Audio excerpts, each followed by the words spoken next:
share my game screen with you two again. Hello, Bloodflame Kingdom! Huzzah! Me and Josh are back. We're back! Oh my god! Do you mind if I do my intro again, Josh? Yeah, I'll be quiet. Do your intro. No, you do your intro in a moment too. Okay. Roses are red, the fire of my heart is blue, also known as the Scarlet Queen, the harbinger of order, leader of justice. I'm Elizabeth Rose, Bloodflame. Lovely to see you. Lovely! And I'm with Joshua! Who are you? Hello. Who are you? Who are you? Who are you? Who are you? I'm Josh, and I am the master duelist, trainer of Titans. That's my intro. I'm a Titan. I don't know. I didn't get to say I'm just a human anymore. I'm a Titan.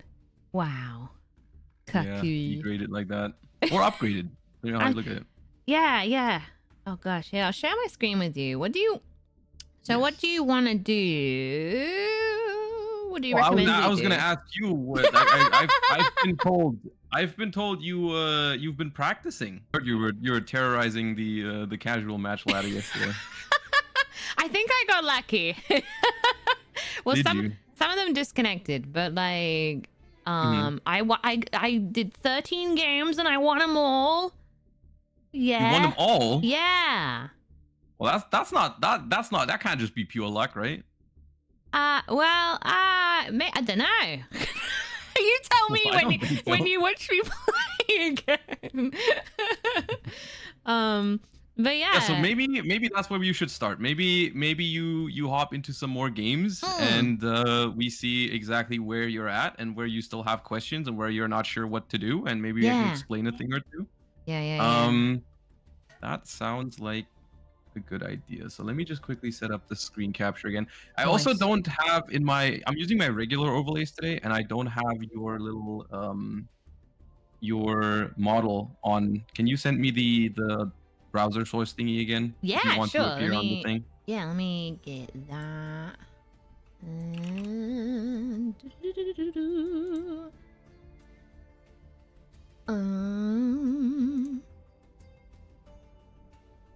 I need this link. There you go. Give me a link. But yeah, no, I've been having a great time playing. So it's partially just me getting addicted to playing as well as wanting to do well. Well, that's good to hear. Yeah.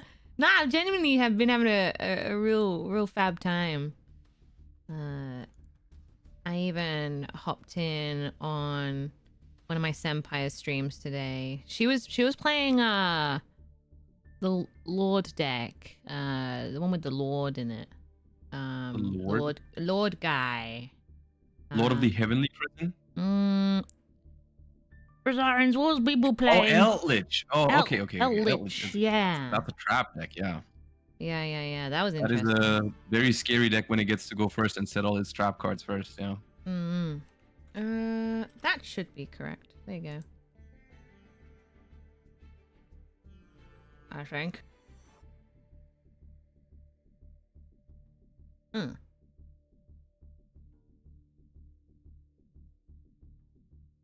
Is it working your end? I can definitely see your screen capture. That's good. Yeah, I just sent the link for the reactive.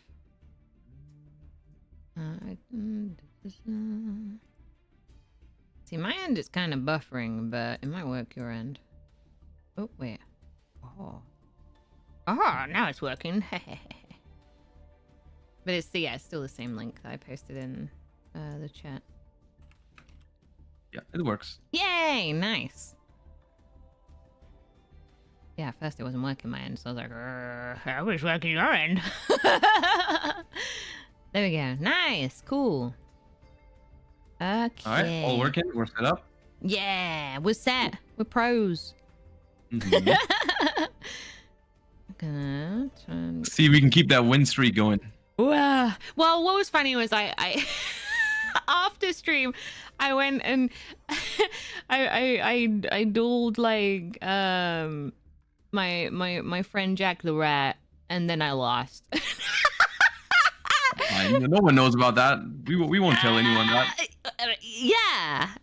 That, What happens off stream stays off stream. That wasn't part of the casual match thing, so yeah. And I was, after 13 games, I was just a little bit, eepy. So yeah, he had a little bit of a, I was nerfed. Okay, anyway, casual match. Duel. Let's go.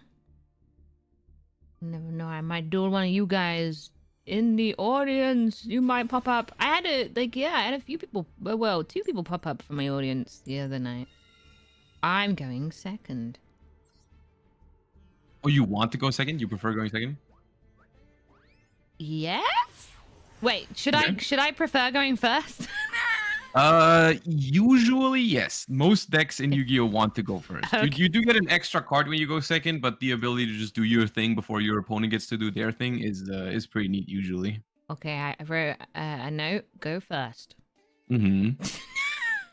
See, that hand is very good going first. It's also good going second, to be fair. Okay. What are they doing? Add 1 level 5 or higher normal monster from your deck to your hand. Would you do this straight away? Use the Ash? Or would you you can. I don't know exactly what deck they're playing yet, but chances are they're not actually trying to add a normal monster. They're probably going to try to add a pendulum monster, which I have no idea if you've encountered that yet.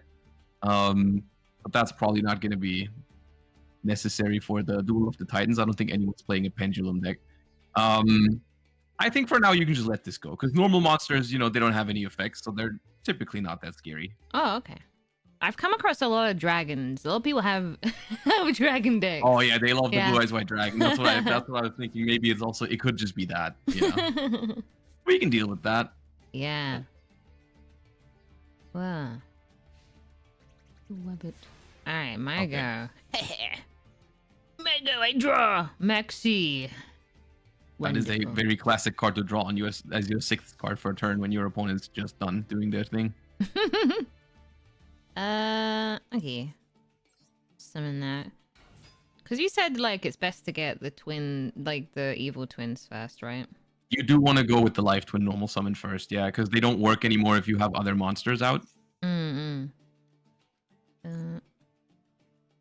Okay. And then going straight for the evil twins, or typically not, because the evil twins, remember, they will lock you into just fiend type monsters. So if you have a Spright available, there's nothing that you should be special summoning the Sprites and then doing the Spright thing before locking yourself to fiends. Mini twins first. Oh, we're taking notes. Okay. Yeah. I heard that. I heard the keyboard sound. We've been taking notes. Okay, no, I like it. It's partially because I've definitely been mixing up my notes too much. In my when I was taking it in the other day, because I'm I definitely need to make a play, otherwise the thing is gonna happen to you that happened to me when we played first. That's true, yeah. Quick, special to Jet. Yep. I'll do Jet, yeah. Okay. So what you're trying to do with the Spright monsters when you already have the life twins is you're trying to protect your life twin plays from your opponent's potential interruptions. Which you can do by setting up Spright Red or Spright Carrot, or maybe both, depending on what situation you're in. I don't want the starter, right? Yeah. You want the starter, yeah, because that's going to summon another Spright monster from your deck, and that's blue. Yeah. Just what you can. Yes, that's blue. Yeah. Yeah. Exactly. I do that now. Yeah. Cool. Okay, blue. Come on it. Yes. And then I'd go for carrot, right? Carrot is the one that negates spell and trap cards. In this instance, you'd go for Spright Red because the opponent does not have any set spell trap cards. So the only thing they could use is monster effects from their hand. And you would want to be able to counter those with Spright Red.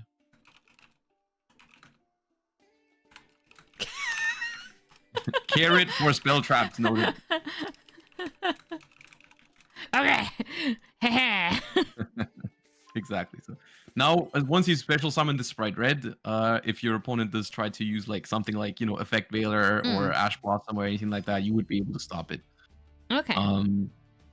And now you're going to be able, like, the thing with the Life Twins is you don't have to be afraid to use one of them to make an Xyz, because if you look at any of the Link 2 Life Twin monsters, the Evil Twin Kisikil or Evil Twin Lilla, they just need one of the Life Twins. You don't need both to actually make the Link monsters. So feel free to get the Sprite carrot out as well via Gigantic Sprite here. Oh, okay. So that way you get both anyways with the sprites. That's the beauty of them. You don't have to decide. It's just which one do you want first. Okay. And then I use blue and jet on here. You can use blue and jet. You could also use blue and Lilla or blue and Kisikil. It doesn't really matter. Okay. It doesn't matter. Okay. Cool.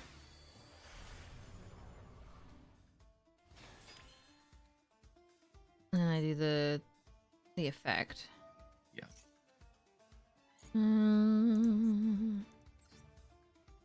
Blue.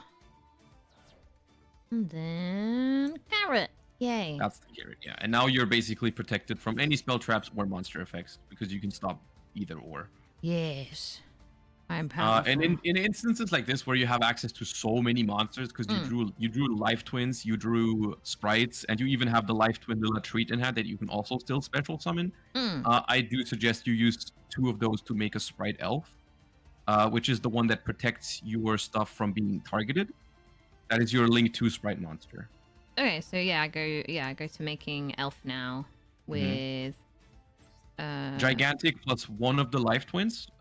Which in this case I would suggest you use the Lilla because you have another Lilla in hand. So you're gonna make the Sprite Elf.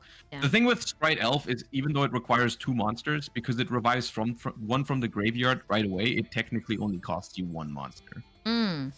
Right? So you're gonna combine these 2 into a Sprite Elf. You're making it there. That's gonna give all the things it points to targeting protection, and it's gonna be able to revive monsters on your turn and your opponent's turn. So it technically is not a big investment to make this. Yeah. So you're just gonna use this. Yeah, you're gonna use this to bring back one of the other Life Twin. Okay, the other one. All right. And now that we've done all the Sprite things, we can just focus on doing the Life Twin part of the combo. Okay, cool. Yeah. Understood. And here I can show you a little trick as to how you can get both effects of your Life Twins immediately, because you probably remember how you had to decide between drawing or popping a card. Yeah, that's why I feel like I've been done goofing on a lot, because I'd get the one that draws me the card, but then I would get less of the one that destroys the other. Right, so special the Life Twin Lilla Treat from your hand. Summon it. Yes, summon this one. And I'll show you a little trick, because if you have both Life Twins out there and you have more bodies, you can actually get both of the effects. So combine Life Twin Kisikil and Life Twin combine 2 Lillas. Oh, both these? Okay. Yeah, both of the Lillas for the Evil Twin Lilla. For this one, right? Yes, okay. This one, yeah. The blue one. Exactly. So you're making this one without using the pink one for it. Right, yeah. Which means that you can actually use its effect right away, because you have the pink one on the board. You don't have to have the other Link monster to use it. Okay. And then I destroy this one. Get out of here. Oh, Kid Moto Dragon. Aw. So cute. They're very angry right now because they couldn't use its effect. What would you do next then? You can just go into the pink one now with Kisikil and Lilla. Right, and then yeah. Just do the dance, one, revive the other. And then... Do the dance. I do feel like for the games I played off stream that some people, because of how long I took, disconnected. That can happen sometimes. Yeah. If That's the thing with Yu-Gi-Oh! Sometimes if you're playing one of these decks that has longer combos and opponents know they can't beat it, like they'll just they'll leave. That happens. I legit thought people were disconnecting at first, and I was like, wow, I don't think they were disconnecting. People just keep disconnecting. This is crazy.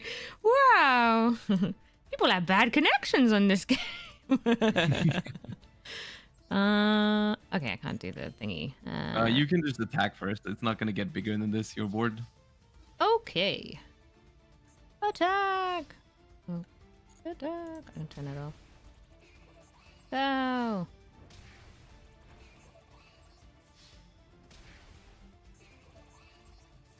And then because we haven't drawn yet with the pink one, which we would really like to, we can make another purple and revive the pink again. Or blue, whatever. I don't know. Blue, yeah, blue's probably white. Okay. You have to go to main phase 2 to do that. Yeah. So we are bringing out another pink. No, you're trying to revive pink from the graveyard. Because if you made pink now, you couldn't draw with it because you wouldn't have the other one around. Okay. Make blue. Make blue. Oh, make blue. Okay, we're making a blue. Make blue because blue can still revive, and that's gonna revive pink. Right. Okay, and then pink can draw. What are we using for use both of them? Both of them. Okay. Yeah. Oh, 60 seconds. That prompt is very it's very stressful. There's not enough time, Joshua. There's not enough time. It's fine. It's fine. It's fine. Just one more thing left. Just activate this, draw a card, and set the smashers, and then we're done. Go, go, go.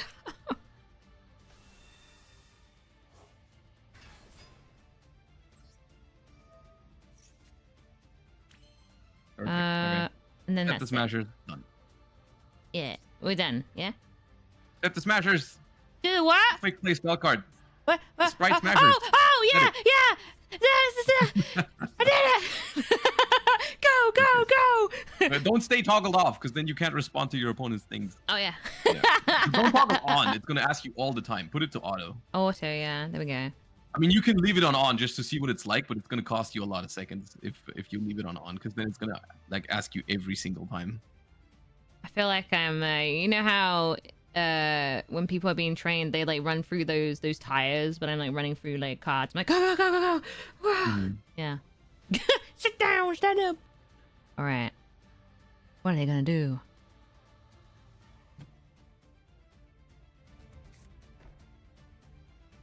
Not much, apparently.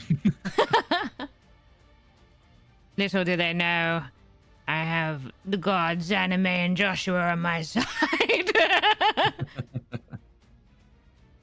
That's the thing with Blue Eyes decks. It's very hard to actually summon a level 8 normal monster. Very often they'll just draw hands that can't do it. I see.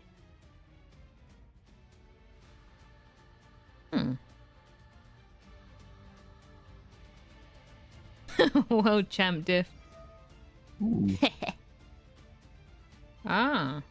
Monster Reborn. You know that card. Yes. I definitely remember that one from the anime. And I've used it. They're thinking on what they're going to target with it. Chances are they're going to target something that's bigger than all of your cards. Oh. They're probably going to target something in your graveyard. Oh. They don't have much, right? They only have the Kidmodo Dragon. Oh, yeah, that's true. Yeah. The little dragon. Yeah, I've used Monster Reborn just to bring back one of the twins too. Like, give me another card, or like, or like destroy the other one. Oh, bringing back one of the Evil Twin Link monsters basically brings them both back, because one of them brings that back too. the other. Yeah, so it's kind of like a snowballing kind of thing. Oh. Well, you can decide whether you want them to have that. You can prevent it with Carrot. You can negate a spell card with that effect if you worry about them having the Evil Twin. That's something I'll leave it open to you. I think we're fine either way. You can decide. Oh, I'll let them have it. Let him have it. Yeah. Well, if you're letting him have it, you should at least chain the maxi to it, so you would have drawn cards for it. Oh, yeah. Oh, Okay. yeah, you're right. I could That's okay. put it out now, though, maybe. You can activate it now, yeah. Yeah. But that's like kind of showing them that you just did that. Okay. Sure. Do that thing. Wait. I'm noticing it's a lot harder to explain things slowly when there's a timer. We're already very low on time. Yeah.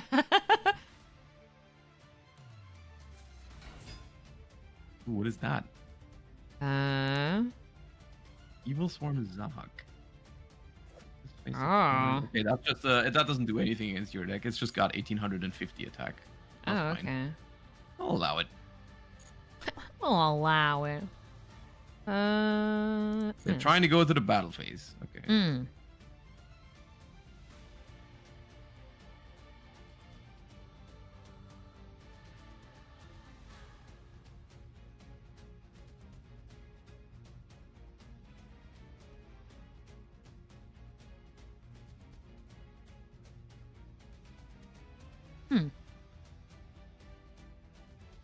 So your set card is a quick play spell that lets you banish one of your monsters and one of their cards. Which I think you're probably going to do here to just banish their monster, because 1850 is a little bigger than all the things you have. So in order to activate it, you have to banish a Spright card from your graveyard. Which one you take here does not matter. Just make sure you're doing it quick enough. It doesn't matter. I'll do. Yeah. This one, yeah. And then, that effect, yes. Yes. God, yeah, you have to be Then quick. banish your carrot, because it's the only one they can run over with the other one, and then banish the 1850. 18. Yeah. I'm sorry. Normally I would explain these decisions more, but we are on 10 seconds. Oh no. I mean, yeah. No, it's good to quickly know what you do in the moment. Like, yeah, it is quick time wise. Golly.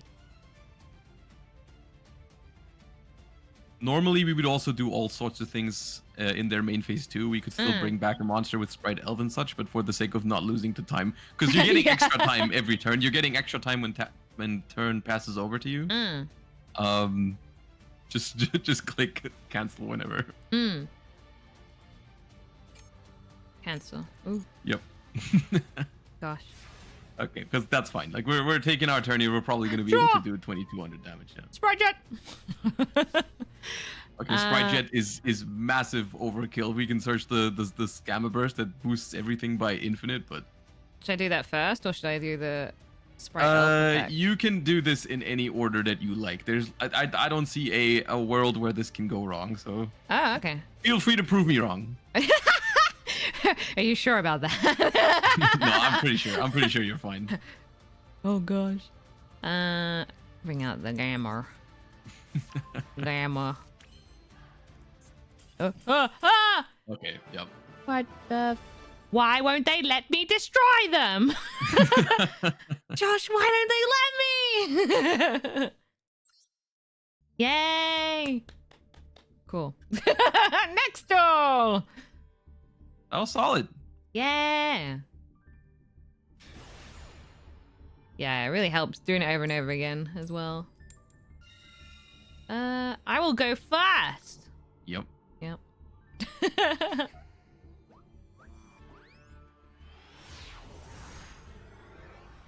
Too strong, yeah. Okay. All right. In this hand, you only have one way you can really start your plays off. I would go with the starter first, right? Well, yeah, it's conveniently named that too. Yeah. Yeah. yeah. You start never with know. starter. You might go, no. Actually. Although it is called starter. Spright Blue and Spright Jet, unfortunately, don't work on normal summon. They have to be special summoned to get their effect. Oh, right. Yeah. Okay, Blue was not the one there. Oh, so you would have gone for... Because you already have it, and you can only use its effect once per turn. It's fine. Your combo is still going to be plenty powerful, but you technically, because you already have Spright Blue, you would have just been able to do that anyways. Okay. The only thing that's a little weird here is we don't actually have access to a Life Twin card, which is very You know, you'd love to do that actually every time a Sprite, a live twin combo, but it's okay. I think since we've used Sprite Starter already, typically you're gonna grab Gamma Burst or Smashers here. Going first, it's usually Smashers because the removal effect is a little stronger than the attack boost. Oh, okay. And then I'll set that. You can already set it, yeah. Usually you do setting at the end, but that's and then if you're just going for Sprite plays here, you're probably going to make the gigantic Sprite. Yeah. And in this case, if we have... Oh, your audio is crunchy again. Oh.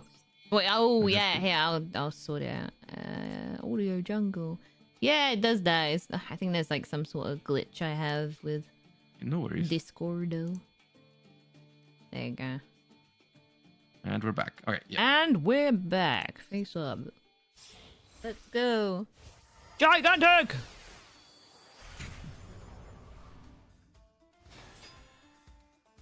And this is where you decide whether you would like a protection from spells or monster effects for their turn.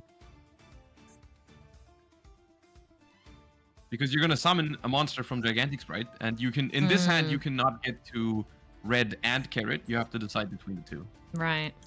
Which I also don't think there's a right or wrong, because we don't know what the opponent is playing yet. So you just have to make like a gut call, gut decision. Red. All right. Let's go for red. Have you noticed that Sprite Carrot is red, and Sprite Red has the color of a carrot? Oh yeah, it's kind of tricky. Oh dear. Yeah, she's not a carrot at all. What the frig? She's lying to us. Should I put double cross down or? You will set the double cross. Yeah, it's a very powerful interruption. But we actually are gonna do something that might seem counterintuitive to you at first. We're gonna link off the Sprite Red into the Sprite Elf with the gigantic. With the gigantic, okay. Yes.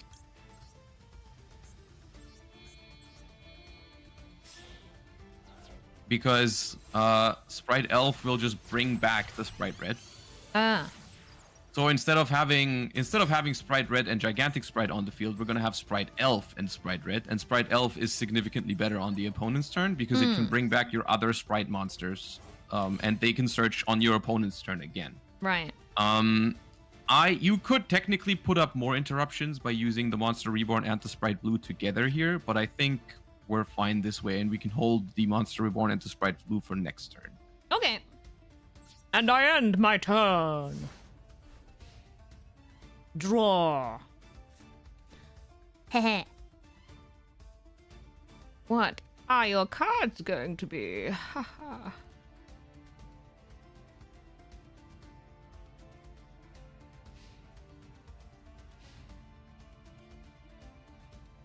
You should also start putting Sprite Red and Sprite Carrot in defense position on the first turn. They're a lot stronger in defense. Okay, always put... Okay, I will note that.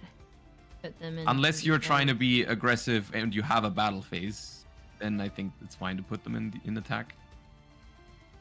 Yeah, I always automatically put them in attack. Yeah.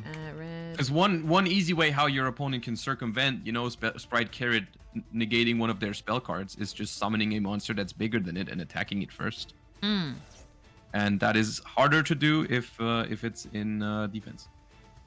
Okay, so they are trying to use the effect of that dragon in their hand, which is just to put itself to the bottom of the deck and draw a card. And I don't think typically you don't want to stop this with the Sprite Red, because it also is going to mean you're going to tribute your Sprite Elf before you've brought anything back with it. Because you do want to use the Sprite Elf here to revive a Sprite monster, because that's going to search you another card for your next turn. Okay. Which I think you should use now. I should use the Sprite Elf. The Sprite Elf. Yeah. And the only thing you have to be careful of here is you're going to summon the Sprite Jetpack, but don't summon it to the zone that the Sprite Elf is pointing. Okay. So one of these ones over here. Any other is fine, just not there where the elf is pointing.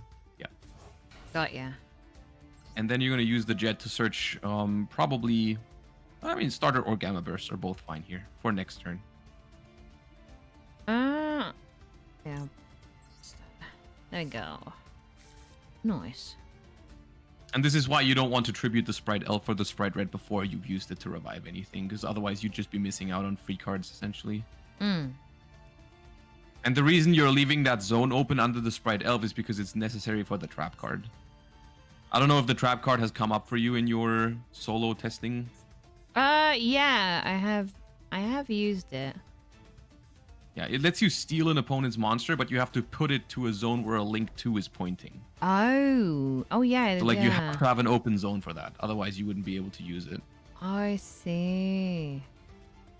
That was the bit that I didn't really see. I obviously read it was like to plop their monster on our side, but essentially it's got 3 effects, but they are all related to Link 2 / rank 2 monsters.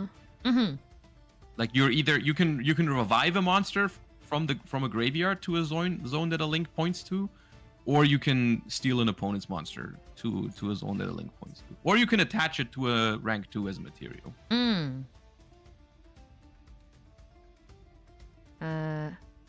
So they're trying to run over your Spright Jet. You could let it happen. It's not the end of the world, but I also don't think you need to let it happen. You have 2 ways to stop this. Yeah. If you want to. Which one would you go with in this? Oh well, I accidentally went for that decision one. has been made. Would you have gone for that one? I would have. It's fine. You're gonna banish Spright starters from your graveyard. The star. Always banish the spell cards first because you don't care about those except for Gamma Burst. But like starters, you can just always banish. And then I would have gone for the double cross here simply because it doesn't cost you anything to do it. But the Smashers here is fine. Like, which one do you think is the least powerful card on your field right now that you can banish?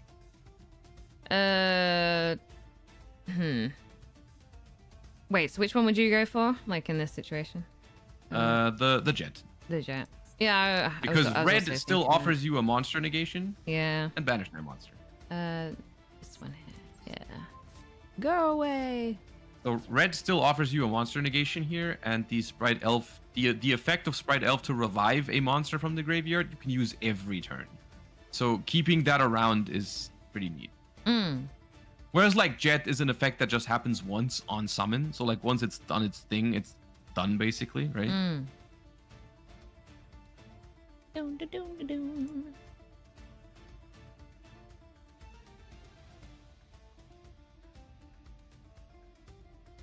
Oh.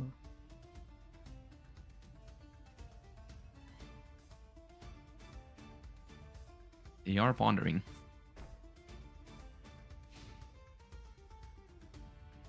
Don't need. No. Turn change, my go. And I draw. That's neat. Alright, yeah, the objective here is definitely to win this turn because they have an open field and we can definitely do a lot of damage here. So I'd go for the Spright starter again? How you start here is probably not that relevant. I think Spright Blue is the easier non-committal like play because you already have a level 2 on the board, so you can just special summon it. So would I need to put it in a certain spot? Or I think in this case putting it where the elf points is good now because it prevents the opponent from using any targeting effects on it. Okay, cool. And this is where, because the opponent has a bunch of set cards, we would be trying to set up the Spright Carrot. I don't think matters. Resolve. Set cards, add from deck hand, carrot. You're going to be able to access all those things anyway. So like we're going to special summon the carrot just so we are protected from the face downs. And it doesn't matter where I put it on this. It does not matter where you put it right now. And then you can use the Spright Elf to revive. That's why always pay attention to when your stuff is glowing yellow on your turn. That means it has an effect that you haven't used yet. So we can bring back the Spright Blue just for another free monster.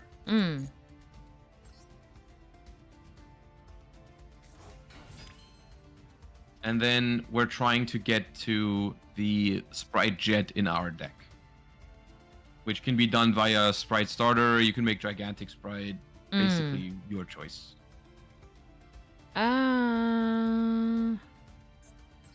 via Gigantic. Look. Bam. Boom. Mm-hmm. Yeah, and once again, that's the perfect zone for it because the opponent can't target it now. Mm. Okay.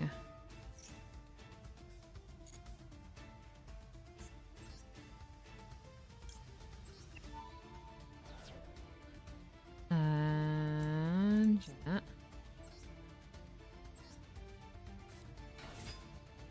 Yes. Trying to count. Do we even need the Gamma Burst? 3,000? Oh, we do need it. They're not big enough. Sprites are too small. Yeah. Here's another thing about Sprite Gamma Burst. You've probably just been activating it in your main phase, like right here. But you can actually just go to the battle phase because it's a quick play spell. You can use it when you're attacking. Like once you know that you've successfully entered the battle phase and you're ready to attack, you can still use the Gamma Burst. Oh, that's a handy tip. Yeah. Yeah. I do it before going over to the battle phase. On quick play spell cards, you don't have to do that. Yeah. So like we can just go to the battle phase now. And they might even think like, oh, they don't even have enough damage to win, but then we're gonna activate the Gamma Burst, and it's gonna be enough. I'm just looking at the. When is it good to use this scale? Like, anyway.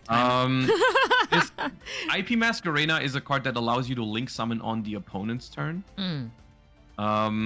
And that is very good as a disruption, like on your first turn. If you have extra 2 monsters that you can spare for it, it's very powerful because there's another one in your extra deck called SP Lil Knight, which lets you on summon banish a card, and it's very powerful to do that on the opponent's turn because then you can disrupt them with it. Right. So now what would you do? Attack. Just attack. Okay. Yeah, attacking with the Gamma Burst. Okay. And then I can play this now. Yeah, all the other times I've done that before. Before the battle phase. You can even do it after you attack. Oh, what am I doing? And then I don't attack. You had it so memorized, like activate this and then change phases that you... Yeah. That was it just then, because I activated the Gamma. I was like, next I go to the battle. I'm just giving that guy an extra go. I'm giving you mercy. Yay! Hold me draw. Yay! Nice.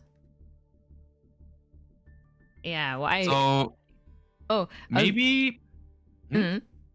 Sorry, you can pass. I was gonna say maybe we look at the deck and we talk about some of the cards that you've rarely used yet, just so you understand what they're there for. Okay. Because I think the standard stuff we've been doing a lot of the same, which is good because the deck is supposed to do a lot of the same. But there are a few like cards that come up eventually, and I think it's important to recognize the situations for it. Yeah. Okay. Yeah. Let's the deck.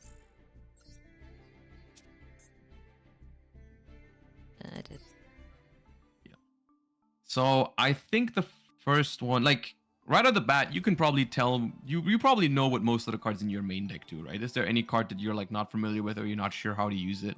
I'm not sure how to use the crossout. Okay. Yeah, this guy like effectively, really. Okay. Like... Yeah.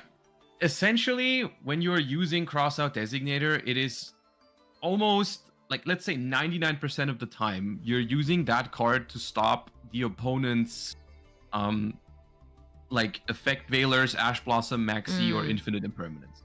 Okay. Yeah. It's kind of what I thought, but yeah, so if exactly, yeah. Yeah, so I would stop them from using Ash and stuff like that, because essentially what this card says is like, oh, if your opponent plays a card that you also have in your own deck, then you can stop it. Because you have to banish the same card from your deck that your opponent just used. That is basically the TLDR of that card's effect. Like, declare a card name, banish that card from your deck, and then negate those cards for the rest of the turn. So you have to have you cannot negate. You can technically negate any card in the game with it as long as you have it in your own deck. Right.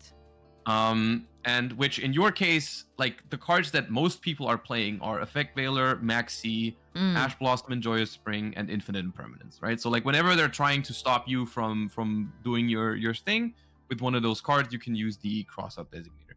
The only other real use for the card Mm. is if you're playing, if someone else in the Titan duels has the same deck as you do, then you could just use the crossout designator to stop it too. Like, let's say your opponent normal summons a Life Twin Lila.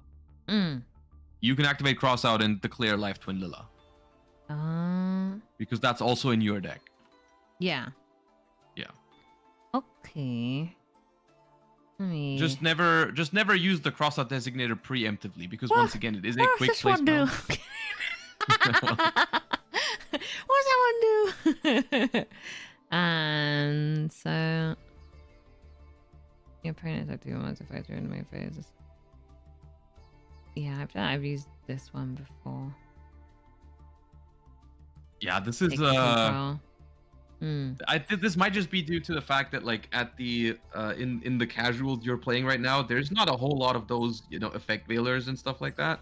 But that's a card that's meant to counter those. Oh, I see. Okay. Because this is basically this card only works, like it says, if your opponent has activated a monster effect during your main phase this turn, you can use one of its effects, and it has 3 very, very powerful effects. Like the gimmick of that card, or the idea behind that card, is that all of these individual effects that it has are like part of other spell cards in Yu-Gi-Oh, and most of them are actually forbidden.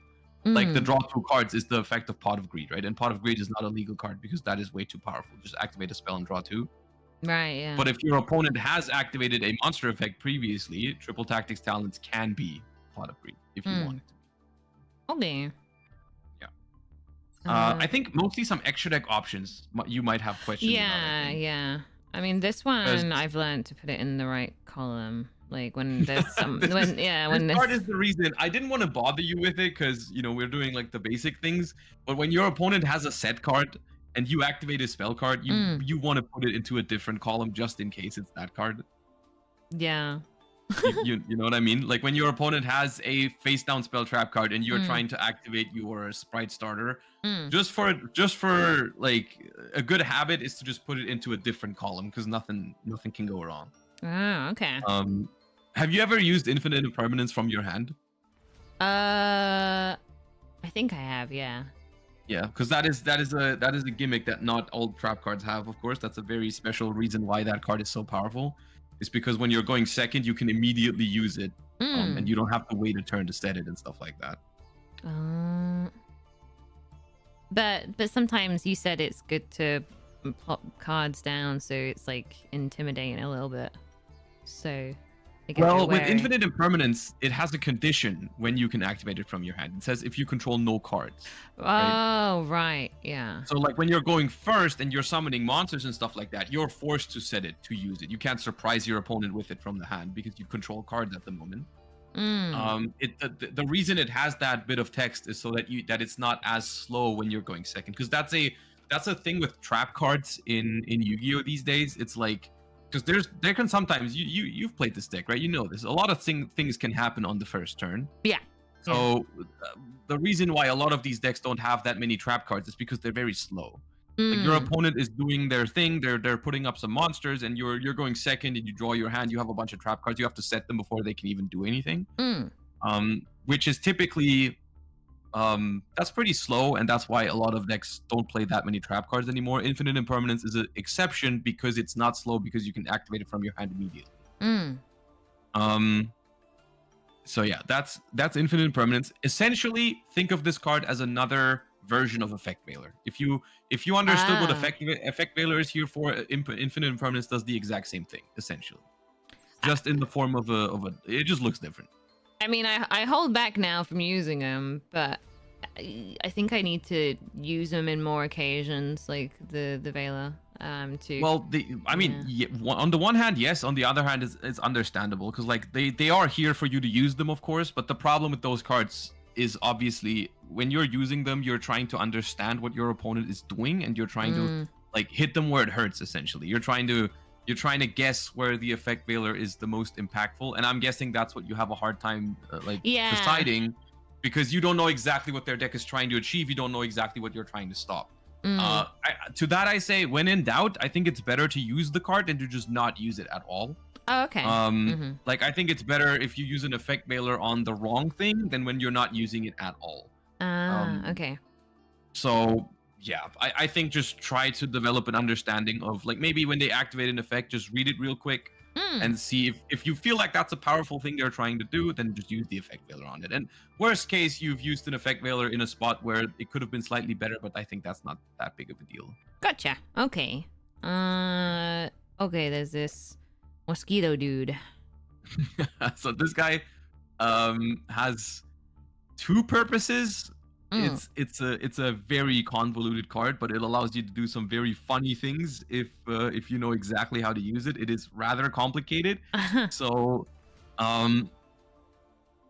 okay, so let's go through this one by one. Cannot be destroyed by battle, and you take no battle damage from it, which can sometimes be neat for a different thing that I'll show you in a second, but that's not its main purpose. Right. The main purpose of this card is when an attack is declared, you activate one of these effects, and that effect is not once per turn. So you can use this thing over and over and over again whenever an attack is declared. Oh. And that's the important part, because on the first, like, it has two different effects. You detach a material from it, and then you place a counter on a face-up monster the opponent controls, and that monster's effects are now negated. Oh, okay. So let's say they have a monster and you attack and you detach and then you put a counter on it. Now it has a counter and its effects are negated, right? Understood? Right, yeah. Okay. The second effect is if there already is a monster with one of those counters on it on the field, you can inflict damage to the opponent equal to the attack of a monster with that counter. Oh. So this is a way how, because this effect is not once per turn and it works on every single attack, the way you can win with this card, the way you can sometimes like get a win out of nowhere is if your opponent has a particularly big monster, you can put a counter on it and then you just run a bunch of your guys into their stuff, and every time you attack they take damage equal to the attack of that monster. Could mosquito be a way of bringing out like this dude? Yes, that's the thing. That is where that's where the other effect of not being able to be destroyed by battle comes in very handy with to make Zeus. Because so Zeus, you obviously know this because we've watched the movie together. You know, I've made this this guy. Yeah. You when we battled, you made him from using gigantic and then going to this last. Robot voice. Robot voice. Oh no. No, actually the voice is fine. It's just the game audio. Oh, the game. Oh yes. Let me. Bam. Audio jungle. There we go. Yeah. Woo. Okay. Yeah. So Zeus, you do understand how Zeus works, right? It's when you said the last time it was due to attacking with gigantic. Any Xyz monster, so any of the black border monsters has to have battled this turn. So like it has to has. So sometimes what can happen is you really wanna summon Zeus, but your opponent has just monsters in attack position that are bigger than your Xyz monster. So of course, it's because Zeus needs an Xyz material, like an Xyz monster to be summoned, right? Right. And that means your monster has to technically survive, right? Otherwise, you wouldn't be able to make Zeus on it anymore. So if all your opponent's monsters are in attack position and all bigger than your stuff, you can't make Zeus other than summoning Mosquito because it can't be destroyed by battle. So if they have like a really big board, everything is in attack position, you can make Mosquito, just attack, nothing happens, and then you go to main phase 2 and you make a Zeus. And that can detach 2 materials to send everything else to the graveyard. Yeah, I remember that. Just sending everything on my side. Yeah. Gosh. And this is where the Downer Magician comes in. This is the only purpose of the Downer Magician. You don't have to ever worry about the Downer Magician if you're not trying to make the Zeus. Because this thing, during main phase 2, you can just put it on a rank 3 or lower monster. That's it. It's just that. And the reason why that's important is because let's say you make a gigantic Spright or a Mosquito with 2 monsters, right? So the Mosquito is going to have 2 materials under it. You're going to attack, you're not going to use its effect to detach, and then you're going to make a downward magician on top of it, and then a Zeus. And because Zeus, when you put an Xyz monster on top of another Xyz monster, they keep the materials. Oh, okay. Which means that because you made the downward magician in between, the Zeus is going to have 4 materials. And because it requires you to detach 2 of them, it means you can use its effect twice instead of just once. The difference between a 3 material Zeus and a 4 material Zeus is quite big. Okay. Yeah, so that's the only thing you're ever going to do with downward. You never have to think about this card other than like when you're making Zeus, just make this beforehand. Okay. Yes. Yeah. Gotcha. And then... yeah, Zeus just destroys the rest of the field once coming in. Doesn't even destroy, it sends, which is even better because there are some cards that say cards cannot be destroyed by card effect. Zeus even circumvents that. Oh, okay. There is a difference in Yu-Gi-Oh! Between the terms send a card to the graveyard or destroy a card. Ah, okay. So when there's a card that has there's some cards that you'll see that have like, this card cannot be destroyed by card effects or something like that. Yeah. Zeus will even send those cards to the graveyard. Oh, wow. Okay. Yeah. Damn. That's powerful. Oh, and then there's this gal. Yeah, so IP Masquerena is relatively simple. Just needs 2 monsters that are not links themselves. And then during the opponent's turn, you can link summon with IP Masquerena into another link monster from your extra deck, and that link monster cannot be destroyed by card effects. So whenever you have 2 extra Spright monsters, or like a gigantic and another monster, you can just turn them into IP Masquerena. And then on the opponent's turn, in this particular list, there's only 2 monsters you really would want to summon with IP Masquerena, and the one that probably is going to be the right answer 99% of the time is SP Little Knight. Okay.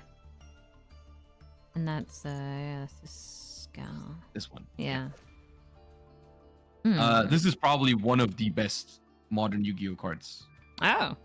Period. Oh, cool. Because it's just how efficient it is. So it just takes 2 effect monsters and it has 2 very powerful effects. Upon its summon, if you use a Fusion, Synchro, Xyz, or Link monster as material, you can banish any card on the field or graveyard. So it's a very powerful removal tool. Okay. But it basically gives you a 2-for-1 deal because it has 2 interruptions on 1 card, because it also has this other effect where when your opponent activates a card or effect, you can target 2 face-up monsters on the field, including a monster you control, and banish both until the end phase. Oh, okay. So after you've made SP Little Knight, if your opponent tries to like interact with it in some way, shape, or form, it's always like you banish one from your side and one from their side, which is also a powerful removal effect until the end phase. So it's always like, it's very hard to get rid of SP Little Knight because it'll always run away and take one of your monsters with you, basically. Right, yeah. Yeah. Oh, that's fun. Yeah. That's cool. Let's see. So Elf. Oh, and then everybody was like... yeah. If I had to guess, this is probably the card that comes up the least often in your extra deck. But the gimmick of this card... I brought her out during my 13 games, actually. Okay. And then everybody went, it is a good White card. Woman jump scare. Yeah. Oh, they told you about the White Woman jump. Okay. Yeah. They're letting you in on all the secrets. I'm learning all the memes. Oh god. Yeah, the gimmick of this card is just that you can use one of your opponent's monsters as material. Okay, yeah. Which hopefully you've done that. Hopefully you didn't link all of your monsters into it. No, I linked the opponents every time I've used this. Yeah. That is obviously not something you can normally do, but this card specifically allows it because of the first line of text there. You can also use one monster your opponent controls as a material. That is a very powerful way to get rid of certain monsters that you cannot otherwise get rid of. Like if someone summons a particularly big monster, or there are certain monsters in Yu-Gi-Oh that just say like they're unaffected by other cards' effects. This is a card to circumvent that kind of thing. If there's ever a card, if you ever encounter a card that says like, oh, I cannot be removed from the field by like, basically if you don't have a way to answer a monster, this is what you're trying to go. Okay. Yeah. So yeah. I think what I used it for once was there was a monster. I couldn't. Yeah, it was just hard to defeat them. So the way I could was just removing them by using her. Yeah. Yeah. Well, by summoning her, yeah. So, yeah. I meant like removing everything from my side, but you know, it worked. I mean, that's sometimes worth it. It's better than not being able to beat a monster at all. Yeah, yeah. But that's why I think it doesn't come up that often, because the investment you have to make to do it is like still pretty large. But yeah. Cool. Yeah. Wow. Okay. Let's go back to door. Thank you so much, Josh. You're such a good coach. No worries. Ah! I feel you. very lucky that you are my coach. Wow. This has been it's been so cool to learn. I can see the progress for sure. Yeah, I do really like the deck as well. It is a fun deck, Yeah. I like to play it a lot as well. I've brought it to a bunch of bigger Have tournaments you? too. Oh wow. Dang, even used it in tournaments. I didn't realize. I saw a tweet being like, Ray is 7 years old. I thought it's me thinking she was a new. I was like, she's 7. What the frick? God, I don't know if 7 is true. I don't know.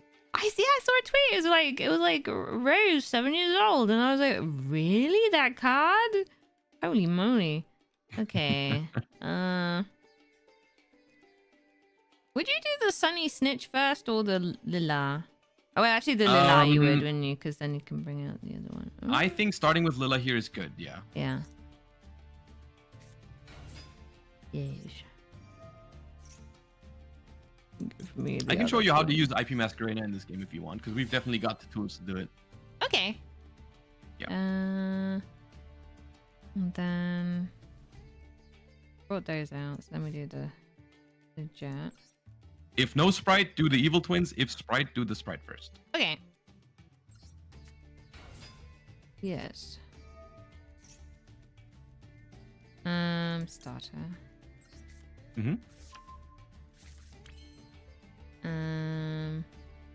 Should I do the Snitch to get another? Or the Snitch is gonna give you access to just one more monster on the field. When you do that, does not technically matter. I think just do the Spright things first until you need the extra thingy. Okay.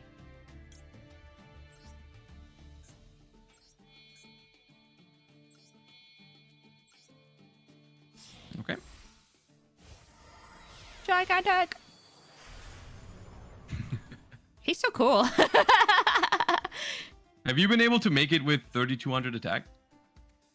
No. Well, no. Okay. I can show you how to do that too. Yeah. That would be neat. And then... Wait, so I usually remove blue. So which one would... wait, so which one do you... in this case, just remove the Kissy kill.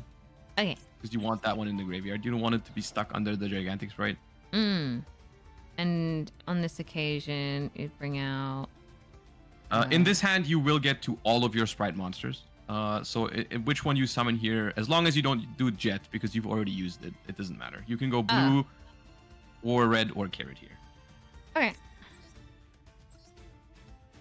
All right, aggressive blue. Nope. And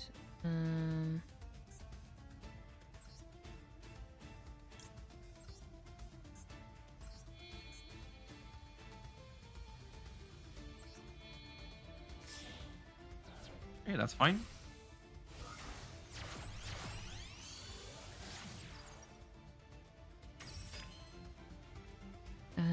Make sure to revive the red right away. right away. Okay. Red.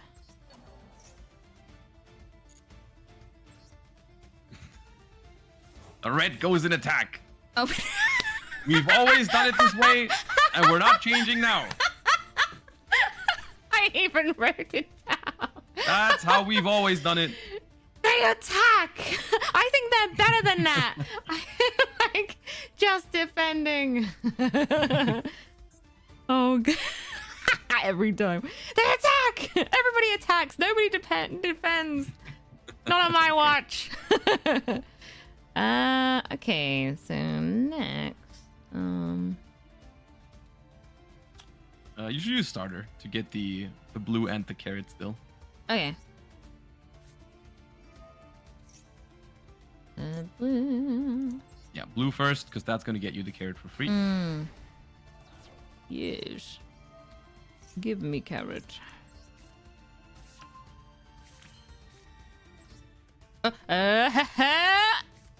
No, weak.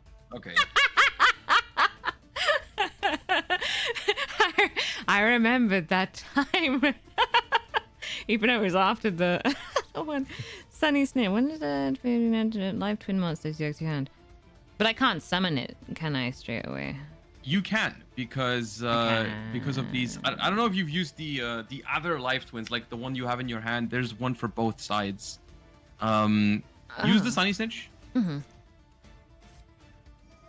And search for Kissy Kill Frost. Oh, there we go. Yeah. Which is the one on the far right, yeah.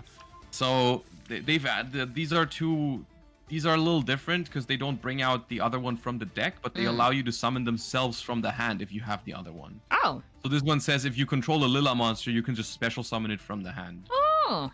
Handy. So similar how you can special all the sprites when you control a level 2, these two allow you to special summon themselves if you control Lila or Kissy Kill. So here, you have to make the IP Masquerena before you use the Evil Twins, because IP Masquerena is not a fiend. Okay. So you're gonna have to link off the Spright Blue and the Spright Red for it. Oh, okay. Which is why like the zones for the elf really matter here, because you have to link off the red, because otherwise you wouldn't have a zone to put the IP Masquerena into, because it's a second link monster. The second link monster has hit the field. Yeah. I see. Okay, and now we're done with Spright things. We're doing just the Evil Twin stuff. Okay. So you know what to do here. Bringing out the Zip Ink.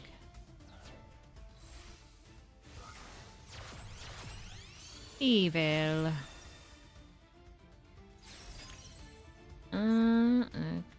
Activate. Bam.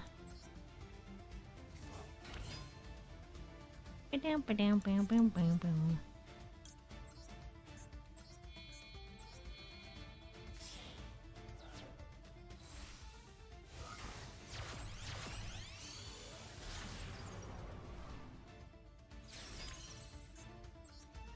Yeah, perfect.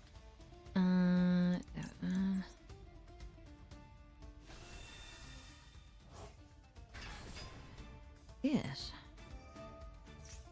Another card. We can set that just in case the opponent is playing one of the cards we have in the deck. Okay. Here's the thing. Sometimes you would make the Trouble Sunny here, right? But in this case you cannot, which is why you've used Spright Starter and Gigantic Spright. And remember, those have a restriction that says you can only summon level or rank 2 for the rest of the turn. Yeah. Which is, it's completely fine. We're happy to forego the Trouble Sunny for all the things that the Spright cards give us. Okay, cool. But yeah, we're done. Okay.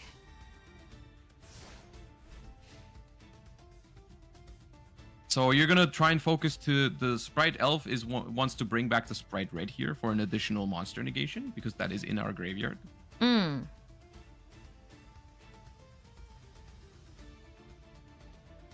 So this field has a lot of ways to interact with the opponent. Okay, what is that card? World Legacy in Shadow. World Legacy All crawlers in Shadow. gain 300. Crawlers. Turn. You can special summon a level 2 or lower insect when your flip monster is destroyed. Okay, that's not very scary.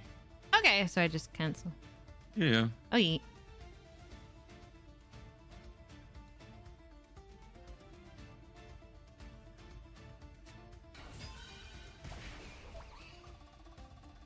What does that do? Oh yeah.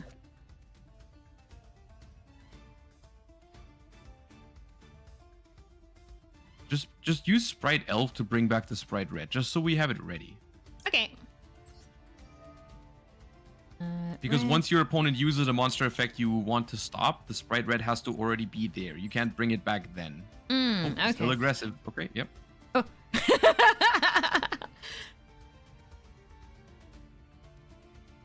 I was just excited to have her back. I was like, come back! Join the party!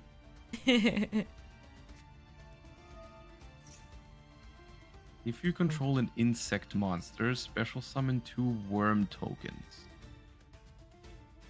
Should I let him have his tokens? That is up to you. I'm gonna be honest with you. I also don't know what their deck is trying to do. It is not a very common deck. You can stop this with the Spright Carrot. You don't have to, I think, but it is up to you. It's not bad. 2 tokens is pretty good. Okay, I'll let it happen then.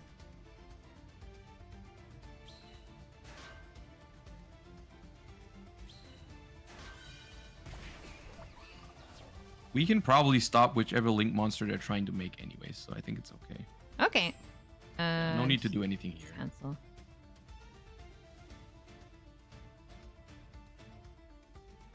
So just look at IP Masquerena through the lens of it gives you a removal effect whenever you want. Like, so whenever you feel like they're putting a card onto the field that you want to get rid of, just use the IP Masquerena.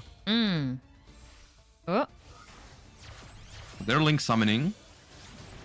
A Wow. Crawler Synaphysis. Okay, so we're gonna have to read that together because I also don't know what it does. There we go. Crawlers, this card points to, cannot be destroyed by battle. That's not something we care about. They gain 300 attack. It's funny because this points nowhere because it's up there in the extra monster zone. If this face-up card is destroyed by battle or leaves the field because of an opponent's card effect while its owner controls it, you can target 2 crawlers with different names in your graveyard, special summon them, and face down defense. Okay, so this can potentially be annoying later because basically what it says, if we remove it, they bring back 2 crawlers from the graveyard. Right, yeah. So why don't we remove it right now while they don't have any crawlers in the graveyard? Oh, okay. So you have something to remove things, right? I told you. Oh, to remove things.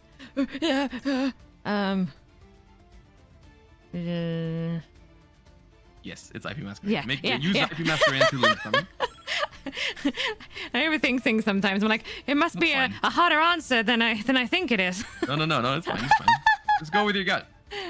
You're doing well. Okay. Okay. So we're gonna make the SP Little Knight. Little Knight. Yeah. Okay. Yes.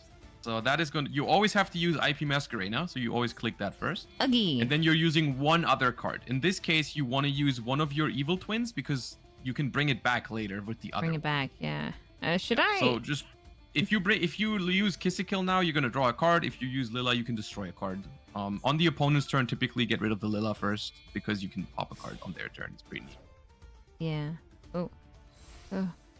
So this is an on-summon effect. So once you summon it, it's going to give you a prompt of, do you want to use SP Little Knight's effect, which you want to. Okay. And then you're going to target their crawler monster. The link monster. What am I? Just click it. You can also click it on the field. Oh. This thing. Yeah, it'll auto-select that way. Yeah. Don't chain to it. Here we go. Vanished. Wow, it's gone. You're banished, bug. We're going to have to be quick. Oh, gosh. Okay, they're using Crawler Soma. Use Spright Red, tributing the Spright Elf. The elf? Yes. Okay. We can make another one. It's fine. Okay. Your audio is crunchy, but do not change it right now. We don't have time. Don't have time. You have 8 seconds. Negate it and click yes. Yes. That's right. Yeah.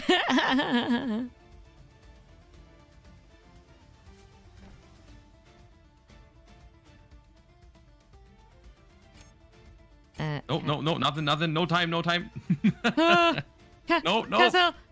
Okay. Now you can fix the audio. Oh gosh. Oh my gosh. I love it. Don't fix it. Don't do it. I'll keep that in my hand then, yeah. Oh, use the effect to bring the other one back, right? That's fine here. This will lock you into Fiends from the extra deck, but to be honest, we don't really need to do a whole lot to be in this game. So yeah, just use it. Yeah, that's fine. Okay. You've got pretty firm control, because that's the thing about all these cards, is they got recurring effects each turn. So if they're not able to deal with them on one turn, like the Spright Red and the Spright Carrot effects, they refresh. And also the Life Twins refresh every turn. So like that's pretty neat. So you're going to be able to destroy one of their cards, which could be the face down or the field spell. That's your choice. Yeah. I'm just close. Maybe the field spell is. Yeah, get rid of the field spell. Yeah. We can negate the face down card anyways because we still have that Spright carrot. Mm. And then now you're allowed to switch Spright carrot to attack. How about that? Wow! Everybody attack! Okay, make. I'll show you another cool trick. Make Yeah. Evil Twin Trouble Bunny. Okay. The sunny. With the two, use the two evil twins. Okay. Oh, So you're gonna have to say yes to both of those. Yes. Yep. And if I'm not Which section? miscalculating, this should be enough damage. It doesn't matter. Wait, it doesn't matter which bit I Not put in. that way, no. Okay.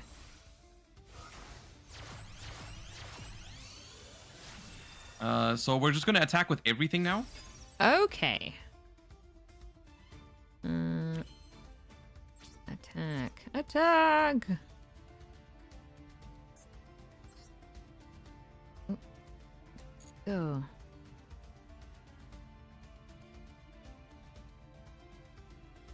Oh. Timer is so low. Carrot, carrot, carrot. Carrot! Carrot, go! Tribute red. Go away, Red! Get out of here! Cancel. Cancel. I don't even know what that card does. I kinda- Quick spare of the moment. Go! Attack, attack. I'm attacking! Go, Okay, go, I'll have go. you know, we would win this turn. We would win this turn, but we don't have enough time. So just don't do anything. Just pass it. Pass. And Because the trick I wanted to show you is you can use the Trouble Sunny to revive the other two after it has attacked in the battle phase, because it's a quick effect. So you could have brought back 2 life twins and still attacked with both. I did that earlier to my senpai Bibu. Just To carrying, add an just extra. carrying. Which one? The spell they just activated. No reading, just carrying. Just carrot. Yeah. Okay. I don't know what it does. Just don't allow it. Just don't allow it. Tribute. Oh, I contribute the 9. You have to tribute the SP. Here. That's goodbye. the only thing you have. Cancel. Goodbye. Yes. Yes.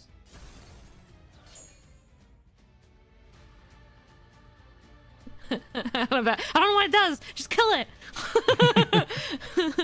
Well, I would elaborate, but we don't have time for it. Oh, we got the angel dude. Okay. Okay, I'll show you now what we would have done last battle phase. I guess you know what we would have done. Yeah, just attack. activated. Yeah, we would have used this to tag out into the other two, and then yeah. You got it. You got it.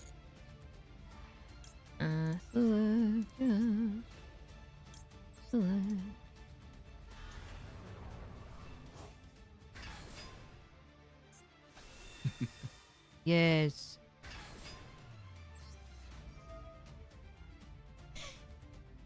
Out of here. Okay, what did I do? Wait, oh yeah, okay. Just draw the one. Yes. I just attack. There we go. Battle! Yeah, they've got 2,000 life points. Everything but attacking is just BM here. Your bugs have been bugging me! Obliterate! Ha ha ha ha ha. Yeah! Squash the bugs. Hey, thanks for that. That was a really fun game. Under the regular timer certainly is a challenge. Yeah! Gosh, that was so quick. Oh. Just in the moment. Squish the bug!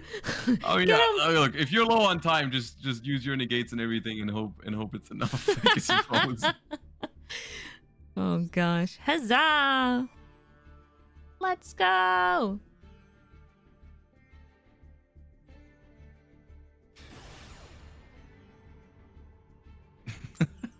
Gosh. We do not talk about your opponent's name.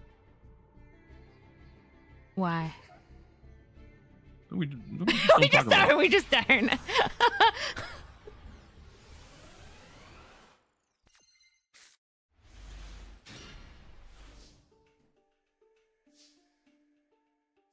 They're calling me washed. They're calling you what? Washed? Well, their name's Joshua. Oh. Why? Have you not showered in a while, Josh? No, I'm not washed. Okay. I activate starter. You're not trying to do evil twin things?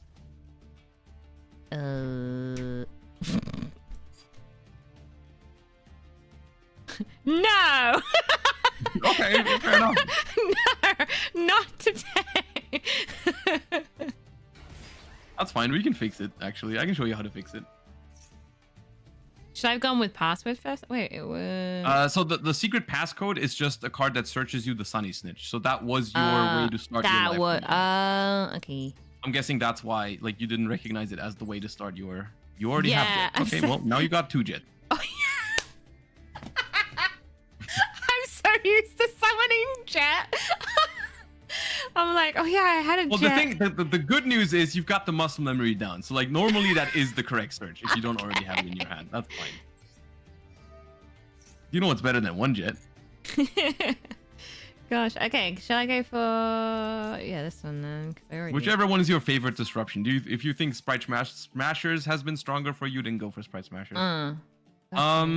We can still go for life twin things here. It's just going to be a little bit harder because activate the secret password and I'll show you what I mean. Okay.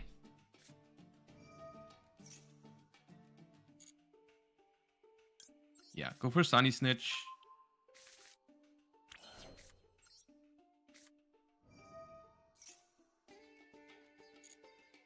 And then add one of the life twins to your hand. So you can still normal summon that Kisikil. Which you will do. The only problem is it'll not give you the option to activate its effect. Because if you look on Kisikil, both of the life twins, they say if this card is summoned and you control no other monsters, then you can summon the other one. Yeah. So that's the reason why you don't want to put sprites onto the field first. However, we can still get to the other one with Gigantic Spright here. Okay. So you're just gonna like make Gigantic Spright, and that's gonna give you the other life twin, and that's how we can fix the little order thingy that we just did. Okay. Which essentially just means you missed out on a Spright Red or Spright Carrot, which the Gigantic would have normally summoned. It's okay, honestly. So we're gonna use the Gigantic Spright, and that's just in this case gonna give us the matching the missing life twin essentially. So I still go for blue. Which one you detach off Gigantic typically does not matter. You shouldn't. It's because yeah, you're not gonna use that for anything. Oh, I want this one, right? Yeah. Yes, you want the missing life twin. Mm-hmm. And here you should make a Spright Elf before you go into your evil twins. Okay. So just use the Gigantic and one of the twins. It doesn't matter which one because you're just gonna bring it right back. Mm-hmm.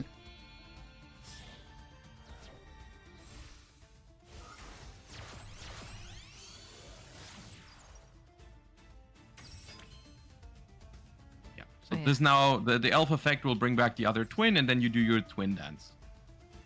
The dance of the twins. Exactly. There we go. Okay.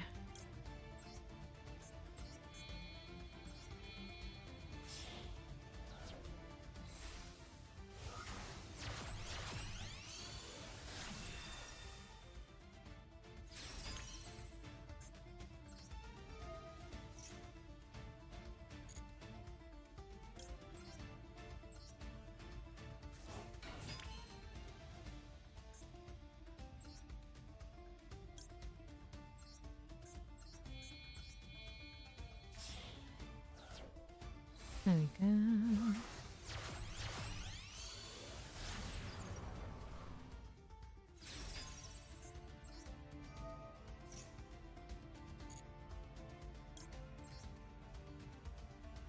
Alright, draw the free card, and then we just see what cards we want to set.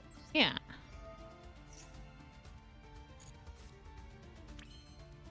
You always draw this one. Yeah, that's why I'm like, that's why I said earlier, how do I use him? Like, because I keep drawing him.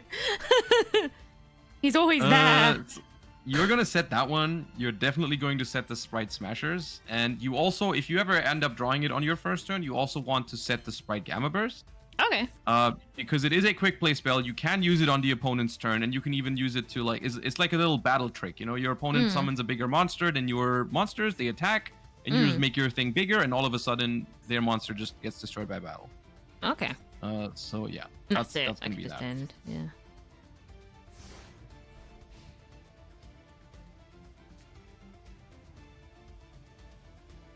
Oh, it's because your name's Joshua and they call it Washua. You do not have. It's fine.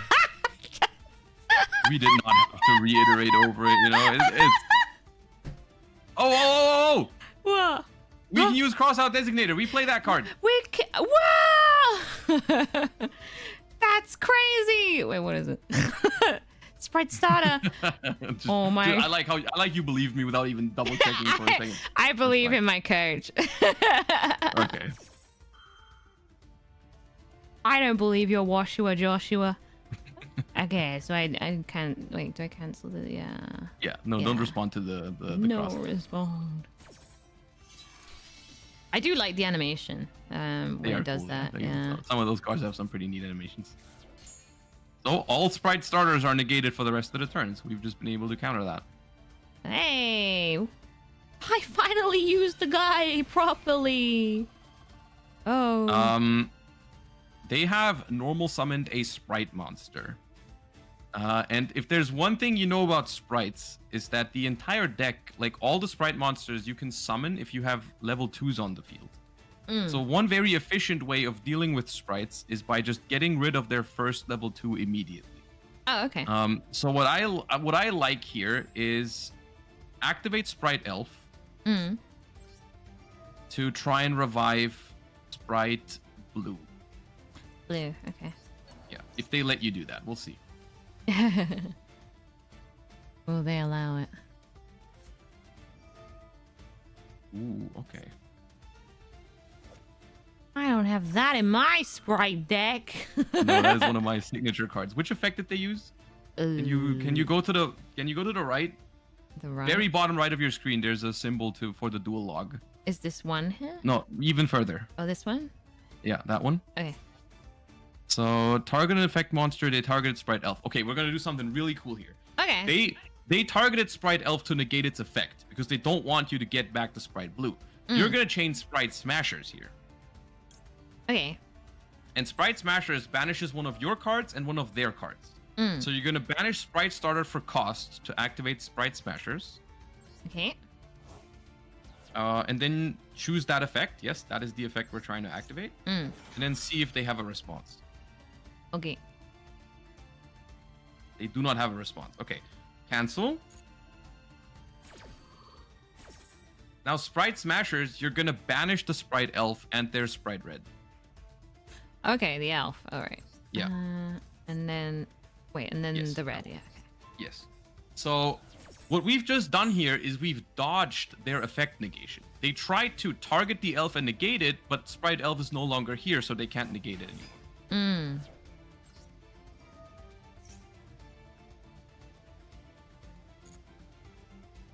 And then I could go for red here. Their deck is very heavy on spell cards, so you should grab the Spright Carrot to your hand. Okay, yeah. Yes, that is true. Carrot. Carrot spells. Uh-oh. They make spells with carrots. But Runic tip. No, don't summon with Runic tip, guys. Oh my god. Okay, yeah. Is that a tip, Joshua? That is a tip, yeah. Oh, she's cute. Oh. We're in trouble. We are in trouble. They got Royal Fountain. Why do I have Royal Fountain? Oh. We're being trolled. I'm being trolled. You're being Oh, trolled. they don't have another Runic card. That's good. It's fine. We believe in the heart of the cards. We'll win this. Ooh, another starter. Well, that's not very useful.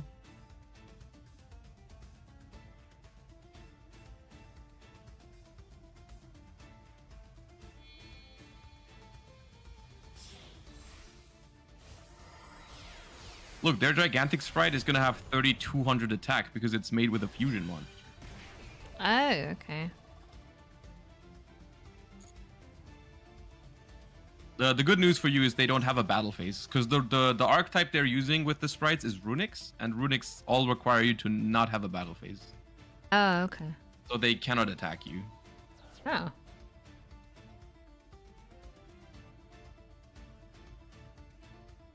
Runic is Joshua's favorite deck. He won't admit it, It though. is, yeah. If there is any justice in this world, though, this Hyperia will not draw a Runic card, and we don't have to worry about it. Mm. If this does draw a Runic card, we're gonna go through a whole lot of pain here. Mm.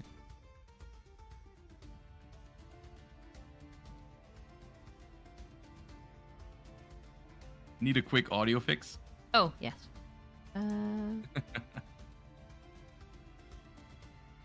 There you go. Nice.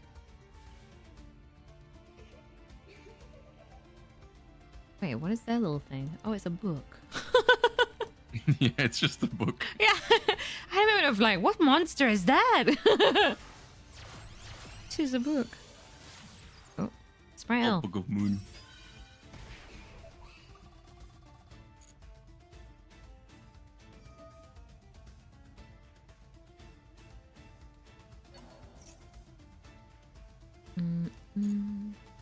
What's that do here again?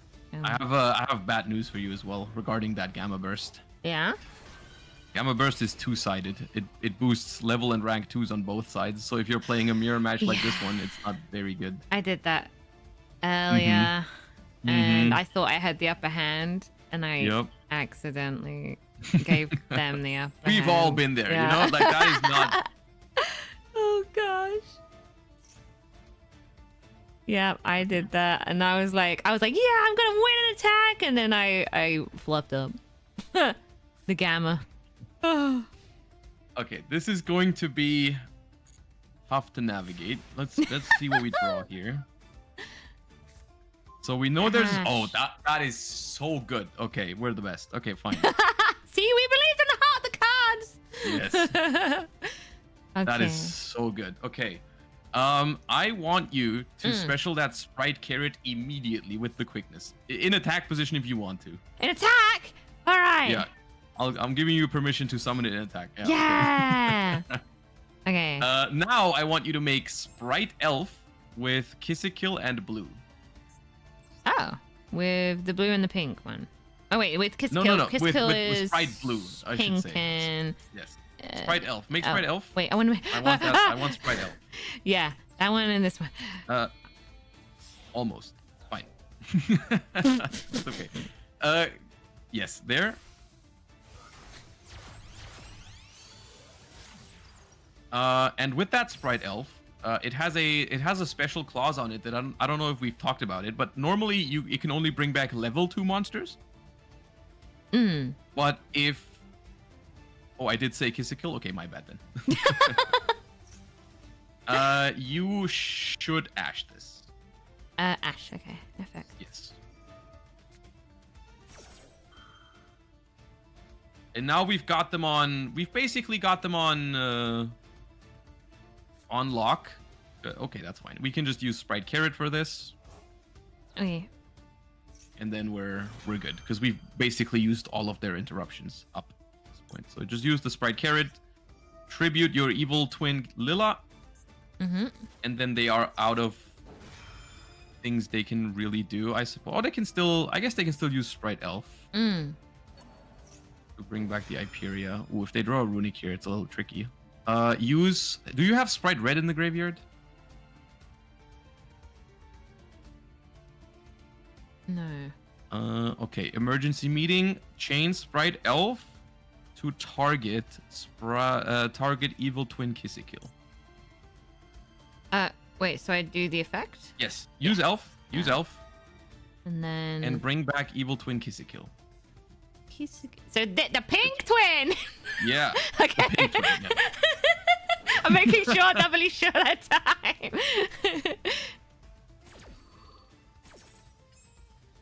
Doesn't matter where I put it.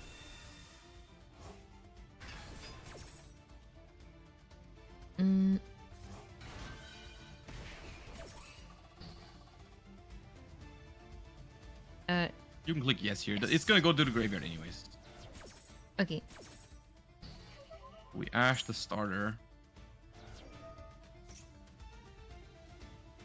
I want you to chain evil twin Kissikill here. Oh, okay. Bring back the other one.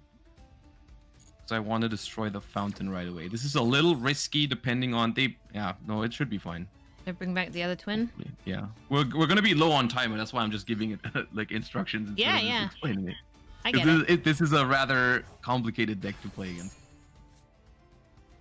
Use Evil Twin Lila and target that Runic Fountain.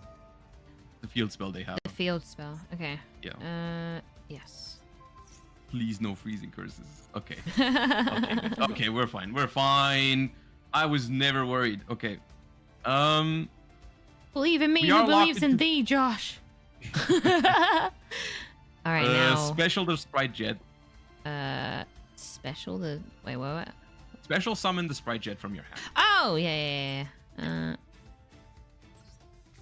Yes. And use its effect to add. We're not trying to win this turn. I don't know if we can. So just add the double cross so we can make our board as like defensive as possible. And then I don't think we're locked into level 2 yet, so we can make Trouble Sunny. Should I set it? You can already set it. It's fine. Yeah. Technically, good practice is to just set your stuff in main phase 2, but if you just want to make sure you don't forget, then it's okay.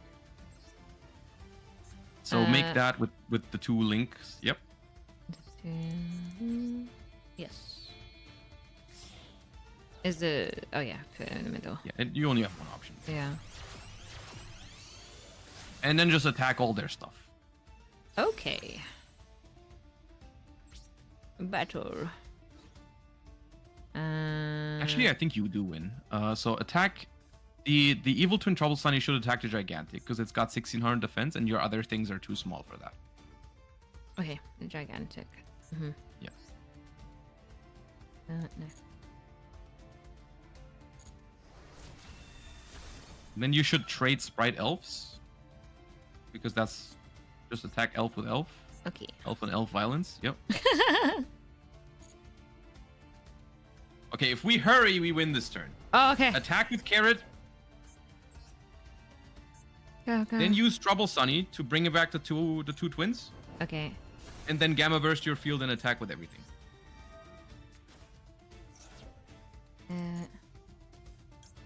Yeah. Yeah. Keep forgetting I have to click extra things. I'm like, oh, Just Gamma Burst and then attack. Just Gamma Burst and attack. Just Gamma. Oh, well, she's coming out. Yes. Okay, draw a card. Fine. Chain Gamma Burst. Yeah. Huh? Activate. Doesn't matter. Chain Gamma Burst. Effect. Yes. Go. Okay, that's fine. You 10 seconds is way more than enough time to attack with 3 monsters. We're good. Okay. Go. Go. Oh my god, the time. Clutch. Oh, justice has been served. Yay for justice. Joshua defeated. Oh gosh. Whew. Yay! Well done. That was a good. Yeah. I mean, I know it's quick, but I also think, oh, I'll rewatch this and it'll definitely be very helpful. You know. That was cool. That's the one thing I'm worried about is like when there is time pressure and I'm not there to give quick instructions because that's not what I'm supposed to do during the duels. Like from what I was told, I'll be here, I'll be able to talk to you during the duels, but I'm not supposed to just tell you what to do. Yeah. Like I'm supposed to like help you, like guide you through it, but not strictly tell you do this now, do this now, do that now. Yeah. So why don't we, as an experiment, why don't you just play one game and just do your thing as if you were just do what you would want to do without any fear of making a mistake, because ultimately it doesn't matter. It's very normal. It's just a card game. I mean, it's fine. It's fine. Yeah. Okay. And maybe walk me through some of your thought process so I know maybe where I can still help. I will go first. Good, correct decision. Yeah. I've been going second this whole time.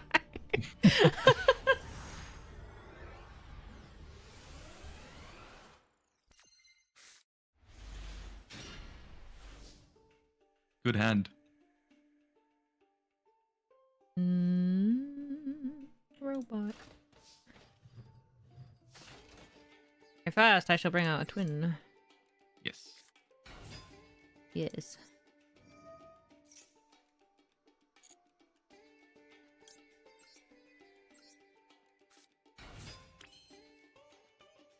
And then,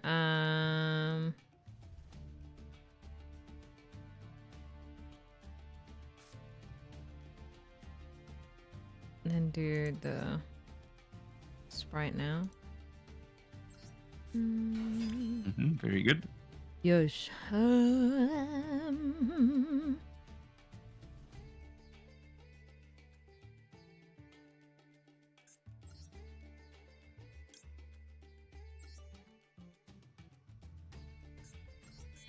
Make gigantic.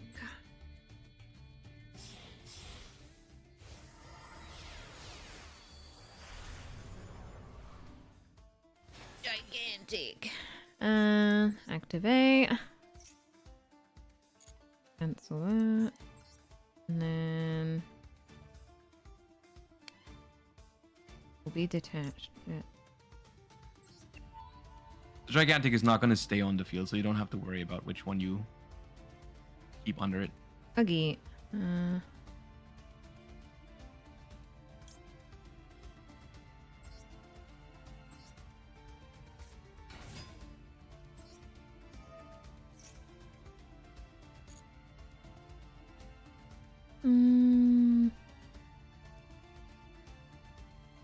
Jet gives you carrot.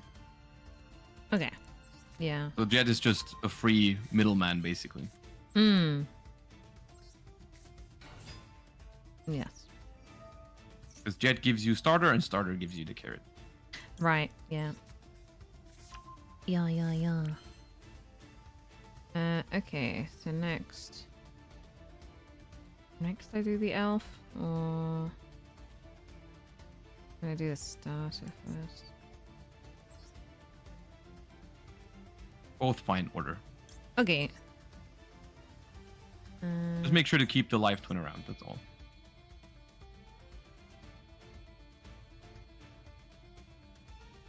I'll just go for blue. Just look at all of these. They're just bodies you're gonna use anyways. You don't have to spend much time thinking about, do I use blue or jet for this? Because ultimately the only difference between these two on the board is 200 attack points. Okay. And then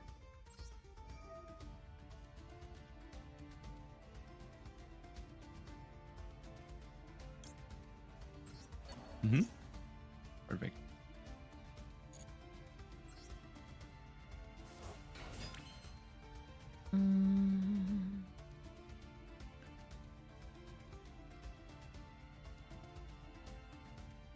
So now do I start bringing back get out carrot? You do bring out the carrot at some point. You can do that right away, yeah. Okay.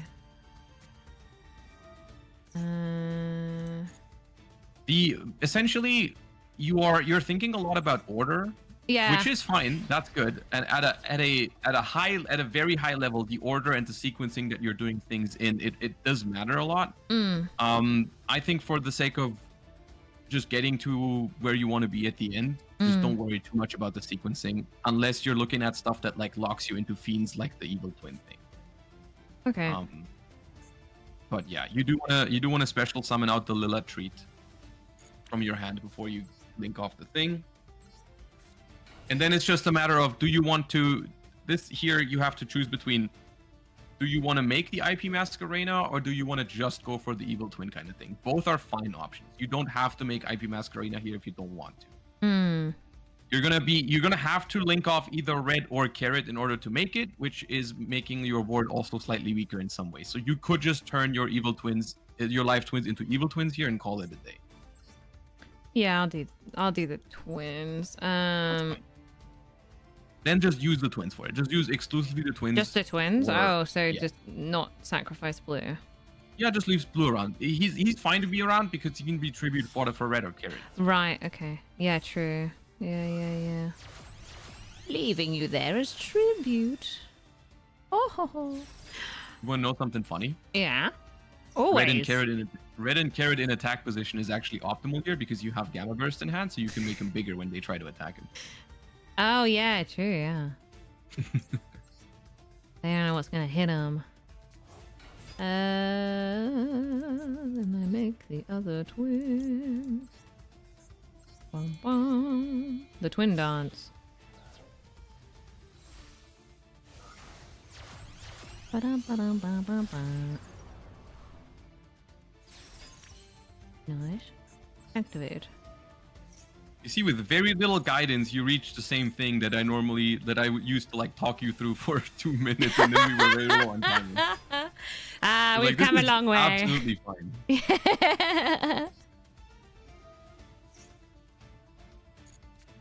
I think it's also part of like doing that whole dance over and over again. I think doing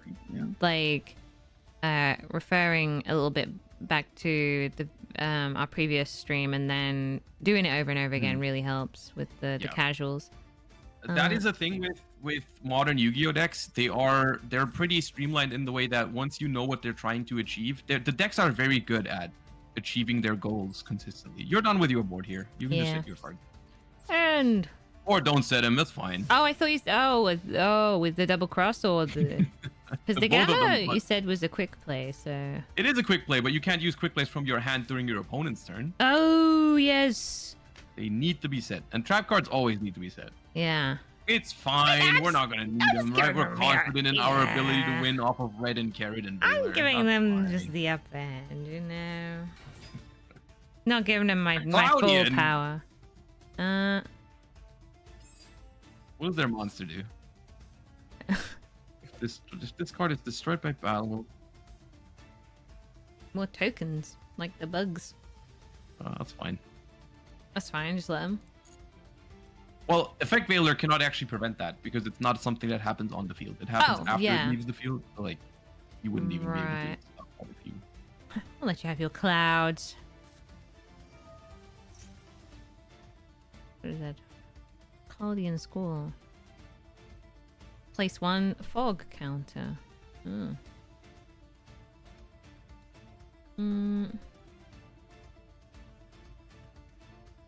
Should I stop them now? Like, you feel like a fog counter in the standby phase is a very threatening thing? No. I'm not afraid of fog. That's what I'm saying. I'm not afraid of fog, Joshua. It's especially weak because it says standby phase, which has already happened, so it wouldn't even happen this turn. I have carrots. I can see in the fog. Or is that? You have, yes. It's dark. No. Oh.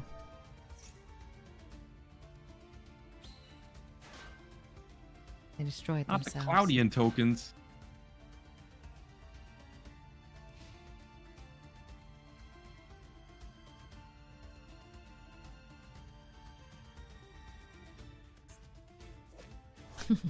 So cute.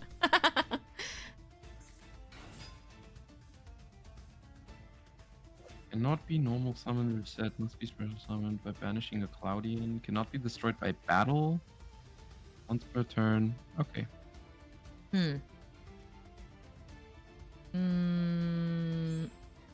Would I do this guy? No. What does it do? Place a fog counter on a card? Yeah, I'm not afraid of fog. No. I'm not afraid of fog, Josh.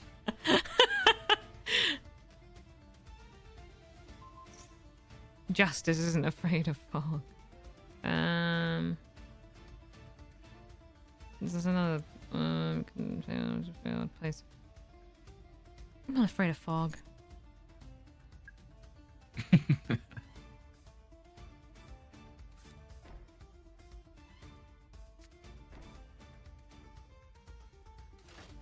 This barrel guy though.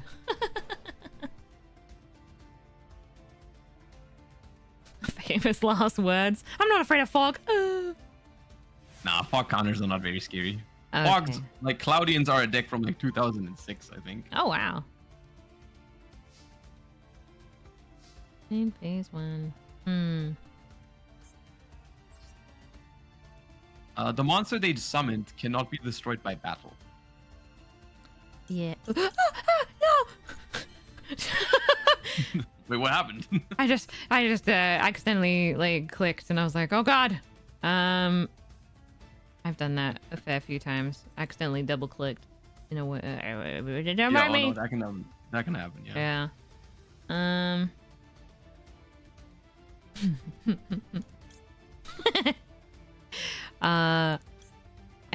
Can I try? Oh, you want a Zeus? You want to make Zeus? Yeah, I want to try and do the Zeus thing. Okay, but Zeus means you're not winning this turn.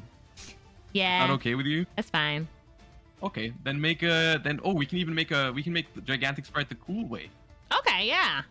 Okay, so gigantic sprite has a special effect that says you can also use link monsters for its summon. So you would make gigantic sprite here by overlaying sprite blue and one of your evil twins. Okay. You don't need to make the shadow mosquito here because their monster is not very big. So okay, you can just do it with the gigantic sprite. The important thing is if you want to make Zeus, you cannot use gigantic sprite's effect. Because then you are not allowed to make Zeus anymore. Because gigantic sprite says for the rest of the turn only level 2s, you know, and Zeus is not a level 2. Right. So what you're trying to do is now just go to the battle phase and battle with your gigantic sprite. Okay. Oh, and for good measure, you can also attack with the others. Should I put these down? No, you're gonna Zeus, and Zeus is gonna destroy the. Oh yeah, he does. Yeah. See, so by not setting them on turn 1, actually allows you to save them now. So should I attack this dragon here? No, just attack that one. Just do some damage. Yeah. It's not gonna be destroyed, but you're gonna do some damage over it. Okay. Fine. You could just win here with the Gamma Burst, but you're trying to make Zeus, so yeah. Just don't use the Gamma Burst. Oh. And then the others, you can attack for good measure. It's going to be a little bit of damage. You don't have to. You can skip that part if you want to, but you can also just take out the tokens. Because maybe the Zeus doesn't work. Maybe they stop it, and then you've gotten rid of the tokens already.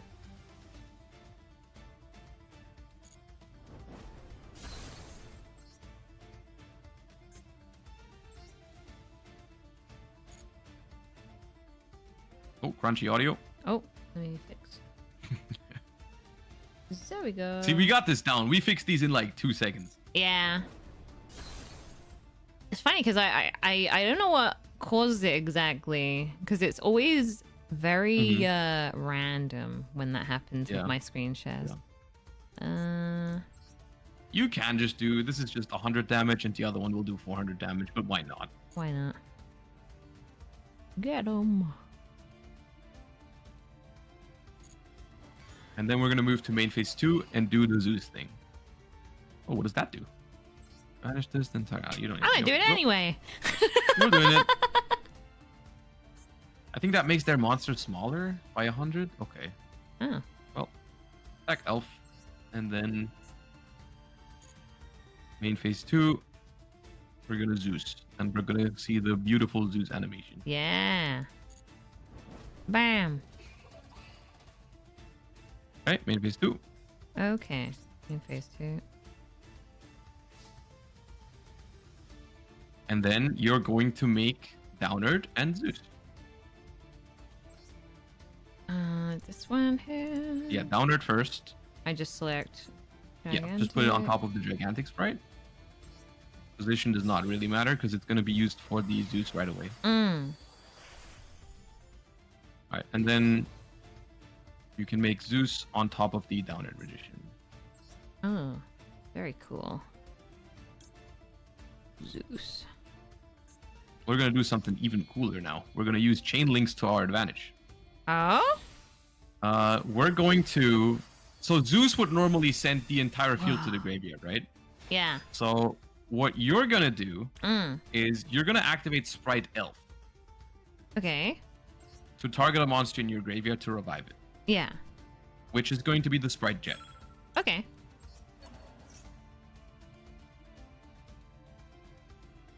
See if they respond to it. Chain Evil Twin Lila Okay. to revive a Kissikil from your graveyard. Hmm.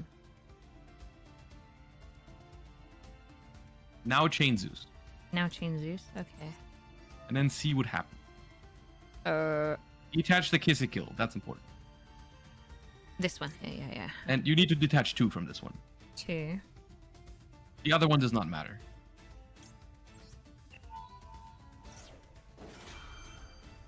Don't respond unless they change something. Nope, don't respond. Resolve. Whoa. Cool. Bring back Kissikil.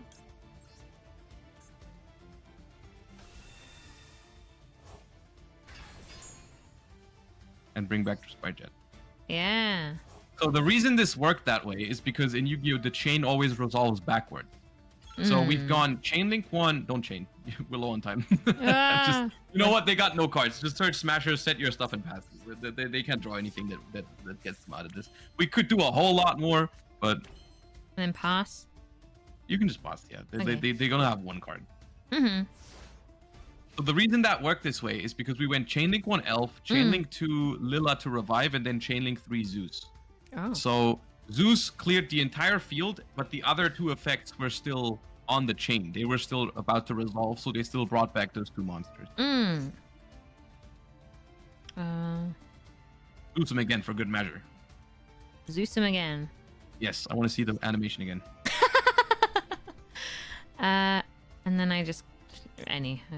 Oh. You got to detach. I got to do 2. Yeah. On Zeus, it's 2. Yeah. Yeah. Oh. And this is why the downer is important, so that way you can use a second one. You don't have to chain here. Okay. Whoa. Very nice. Does the gamma work on Zeus? Zeus is rank 12, so no.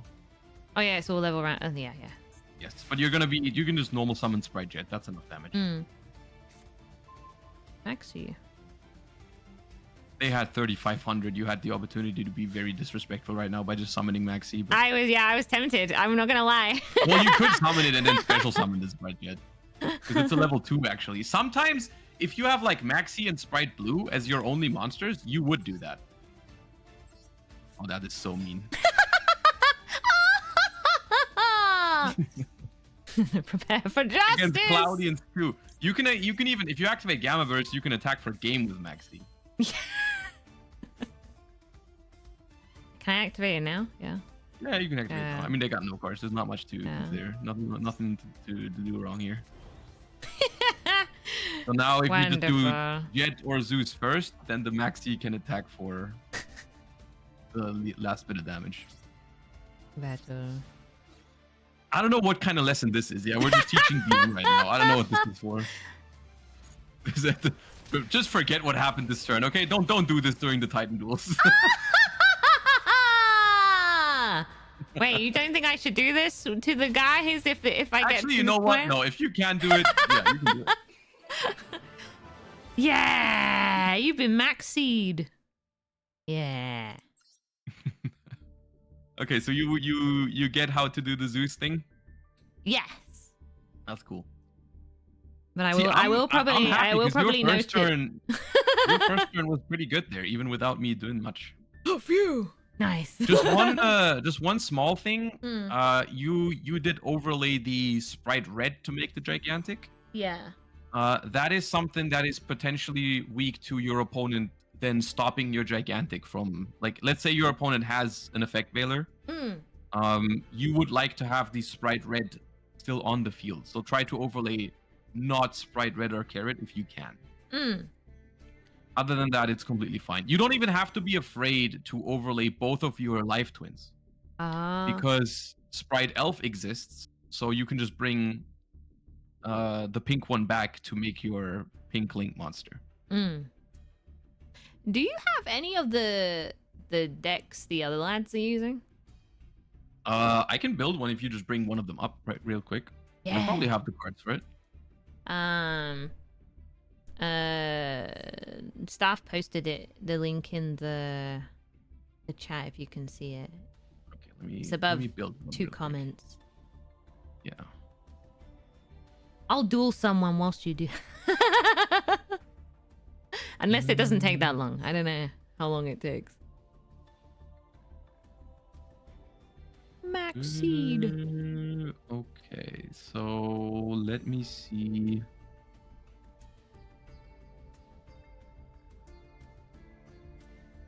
Which one of these?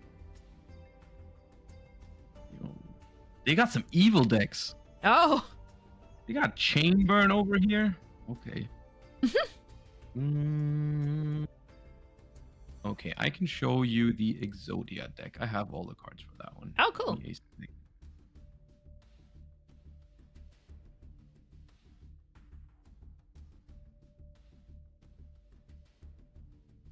That should not take long. Chain Burn is an evil deck? Oh no. It is an evil deck, and it's one of those decks where if you know how to play against it, it's a lot less effective. So it is kind of mean that they're throwing it in there. Oh. Okay, we got Exodia. Exodia deck, the great Exodia deck. There is actually an Exodia deck that is somewhat in the meta right now. Oh. It is not actually trying to assemble all 5 pieces, though, is the sad news. The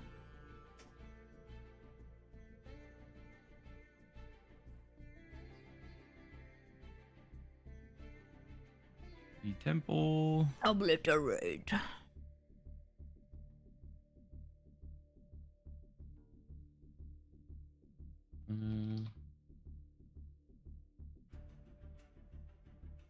What do you think I'll have most trouble against when it comes to the other decks? I'm looking at them right now. I think that the best deck is the Spright deck, which is also partially the reason why I chose it. I do think the biggest difficulty is knowing what to stop from these individual decks, of course. So I can probably get you like a list of most important like targets for like Effect Veiler and stuff like that. If you're playing against individual decks. Yeah. I can probably I should probably write that down at some point. Yeah. Hey, thank you. They play the Obliterate to that. Toon decks are fun to troll with. I did like that in the anime. With Toon? Yeah. That was Pegasus had the toons, right? Yes. Yeah. I thought they were great. Looney Toony. Like cartoon?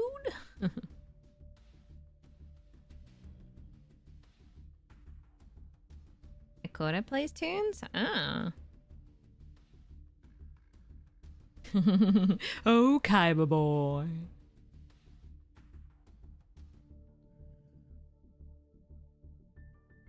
Silhouette Rabbit.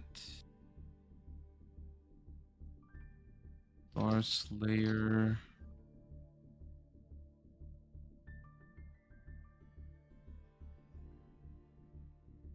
Armor.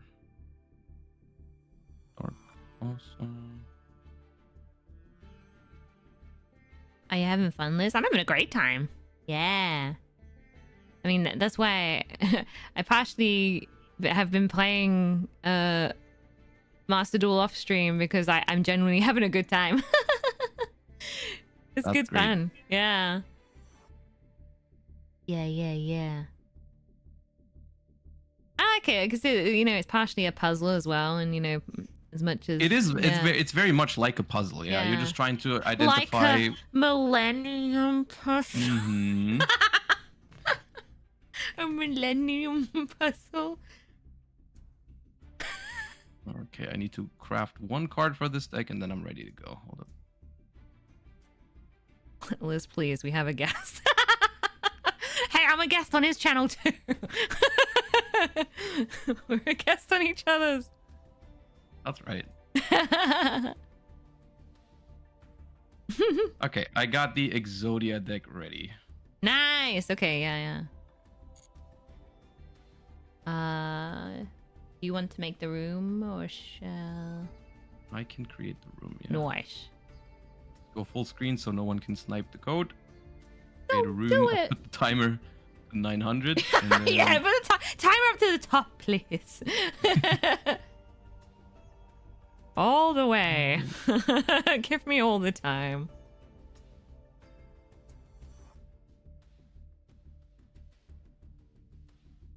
Dual room.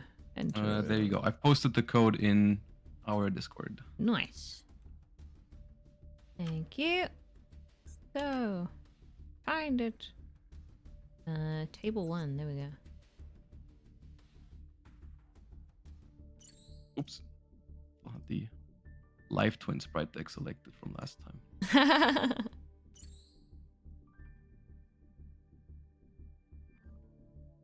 It's giving me a bug. We gotta. Oh, there's someone. Okay. Somebody, there's still voice. There's 6 somebody people in here. joined. Okay, I'm on table 1. There we go. Yeah.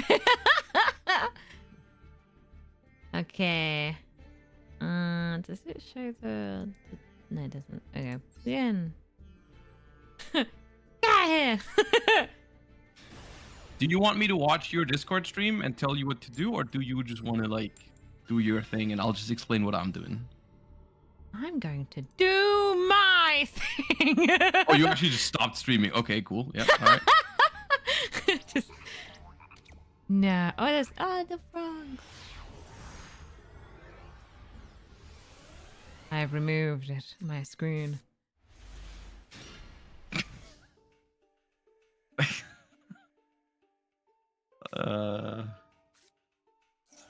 Meet not my friend Dimension Shifter. Okay. Maxi. Yep. Yeah, sure. No. Resolve. So what exactly does the Maxi do right now? I don't know what your deck does, so. Okay, but it's your turn though. Oh wait, it is. Oh yeah. Wait, why did you do something that? Wait. Oh, So the card that I just used, is a very, very annoying card that you can only play 1 copy of, and I just got fortunate enough to draw it. Looked away for a moment and forgot I was first. Okay. So I used Dimension Shifter, which is a card that everyone loves. Not, and it means that for the rest of this turn and the next turn, every single card that would go to the graveyard is banished instead. Oh. Well, that's fun. It isn't it, right? Do you know what that means? Yeah. I think I do. I think I know what it means. Yeah.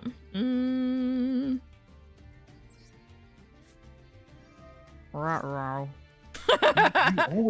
you always have life twins, sprite starter, maxi. You're okay. I'm not worried about you at all. Yeah, you might, but on like the actual day, I'll just get a bad hand. It's gonna happen. We're gonna be like, oh, I get it every time, nice, and then on the day, it'll be like, oh no, I just have ashes, ash blossoms, and the veils. Please stop that sprite blue.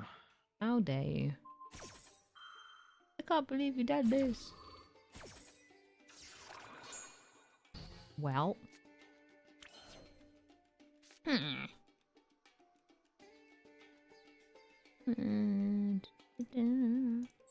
who said that? And you should still go for gigantic sprite. So I don't know if you were about to pass turn. Or if you were I was gonna bring something out, yeah. I was. Wait. The only thing that doesn't really make sense under Dimension Shifter is any of your evil twin things, because unfortunately they cannot be brought back from the graveyard if they never hit the graveyard. But like gigantic sprite into sprite jet and stuff is still pretty powerful. And also under Dimension Shifter is when you can't use the evil twins, you definitely want to focus on IP Masquerena. which in case you ever play against this deck and they have the Dimension Shifter, just don't go for any of the Evil Twin stuff and focus on the Spright portion, because the Spright part, except for Spright Elf, the Sprites are not actually that bad under Dimension Shifter. So you can just summon the Jet here, get one of your spell traps, and then summon IP Masquerena, and you're actually fine, I think.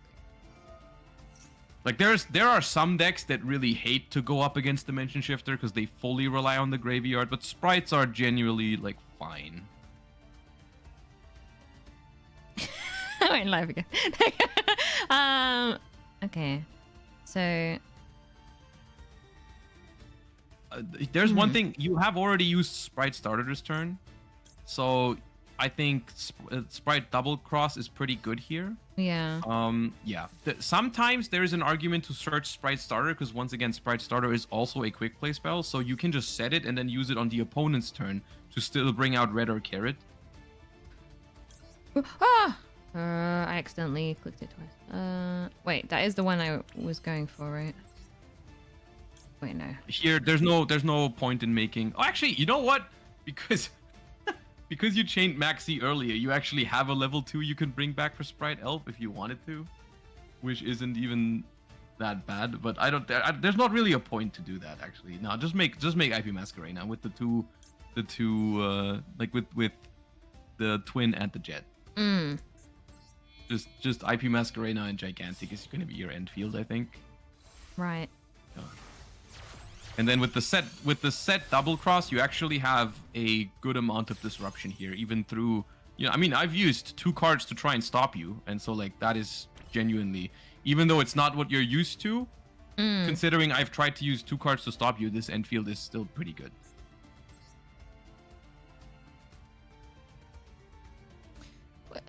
So I use that to wait. Do I bring out?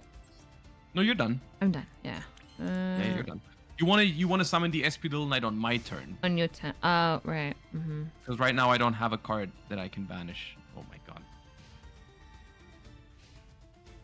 Oh my god. What I just drew is disgusting. Okay. As in good disgusting or bad disgusting? Good. Oh no.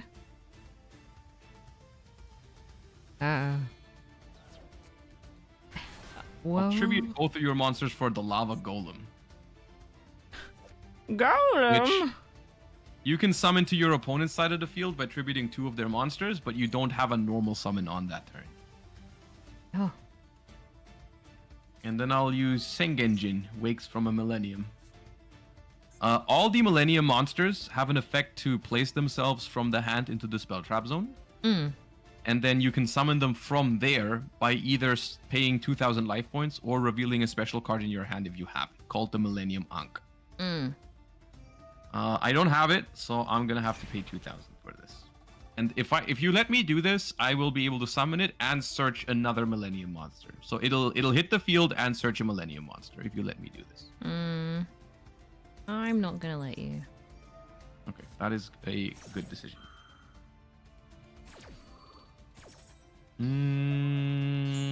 Okay.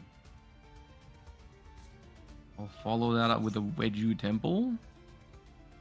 And activate the effect of the Wedju Temple. I'll place the Head of Exodia in my spell trap zone. And place the Millennium Shield. So the Millennium Shield is another Millennium monster, so same thing. I'll pay 2,000 life points to summon it, and this one lets me search the Millennium Ankh. And the Millennium Ankh is what this deck is centered around. This deck is not actually trying to summon to get all the 5 pieces of Exodia. It's trying to summon the new Exodia fusion monster. So in order for this, I have to show you all 5 pieces of Exodia in my field or in my deck, just to show you that I'm playing all of them. Oh.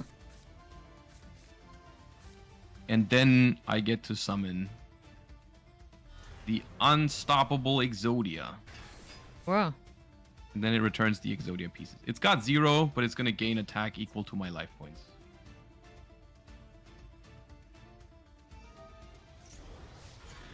I will say, this game I would have not had a chance in if I didn't draw the Lava Golem as my last card. Because I would not have been able to do all this through your SP Little Knight play as well. In the end phase, so the Exodia thing, basically, it just gets very big because every time it battles, it gains attack equal to my life points. It can negate a spell trap card every turn. And in the end phase, it sets a trap card, which is, if I control the Exodia monster, I can destroy all cards you control. Right. Oh, well.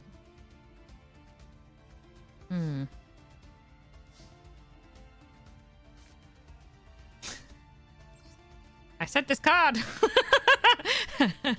and end my turn.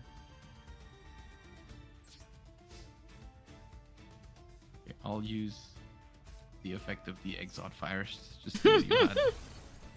Yeah. Oh yeah. Yeah. No. This. Yeah. It's okay, It's Josh. annoying because like I'd love to like give you a lesson about like this, but like you didn't do anything wrong. It's just that the lava golem was so good there. And the dimension shifter as well. Like, Well, I mean, that's a good thing. At least I didn't do the like an incorrect move with what I had. You did fine. Yeah. You did fine. Yeah. All right, let's try this again without the influence of dimension shifter. Hopefully.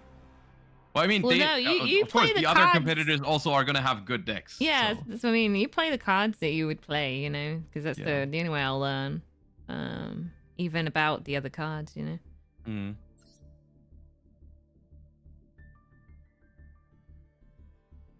Let's go.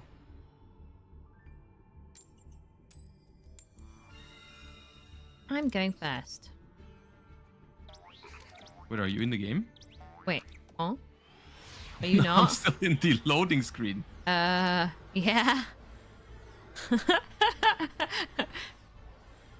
Josh? You're not in the... Oh, I mean, it's still connecting for me now. Okay.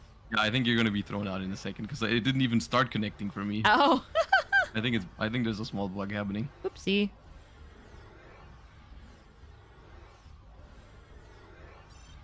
Oh, there you go. Timed out. Okay. Should I click it again? Just go to table 3. I don't know. Table 1 seems. Sometimes the individual tables are a little. Entry.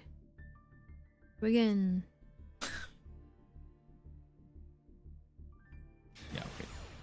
Now I'm in there. Yay. Cool. Okay, I'll let you try that again. Normally this deck also wants to go first, but the dimension shifter does not count.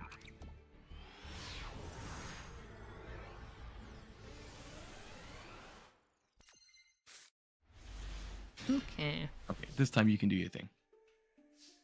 I shall. Between. Wait, does she not? Wait.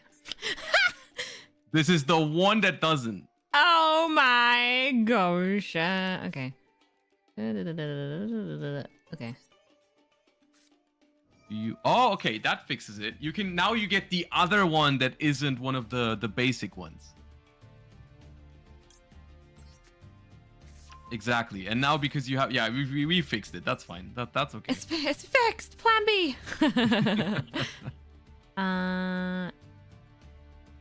Do that. Yes. And I do not want Jet because Jet is in my hand. Good progress. And I shall. I mean, you could always have a second Jet, right?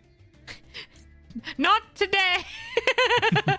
And I shall summon Carrot in defense.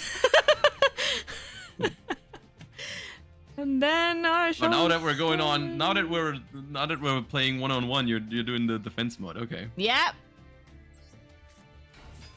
And the Jet.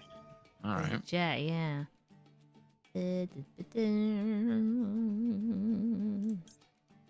That one. Mm-hmm. I like that you're setting right away, just to make sure not to forget. That's fine. Yeah. First I remember. That one.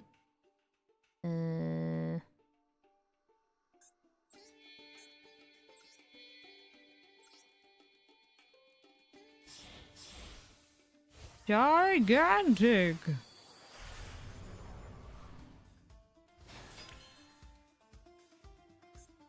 And then... What's that gigantic gonna summon? Huh? What are you gonna summon with that? Well, I'm gonna bring out red in defense. You know this. Yep, exactly. Oh, in defense. Yeah, I'm going up in the world.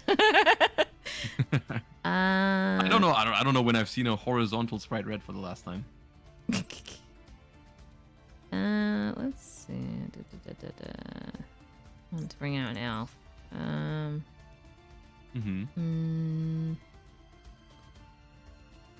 just trying to remember if I use one of the twins where I do.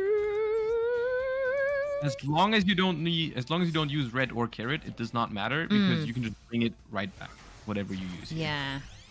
Like if you ever find yourself like, oh, I linked off the Kissy Kill monster, but I wanted the Kissy Kill monster because I want to make the pink link first, you can just bring it back off Elf. Like Elf is the one that fixes any sort of like, I linked off the wrong monster. You can just bring it back.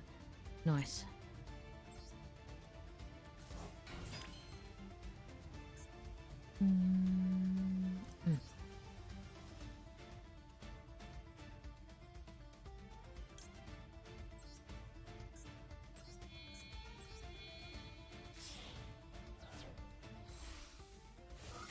Evil. There we go. All right. And another one.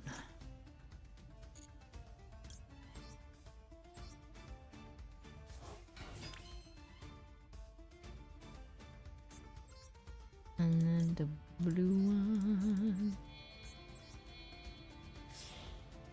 And another one. Since you have the double cross, when you do this sort of thing, make sure you summon the second twin somewhere so that they still point somewhere. Like that essentially now when you're deciding where you put the Kissy Kill when you revive it, don't put it where they point at each other because then you don't have an open zone. You know what I mean? Right.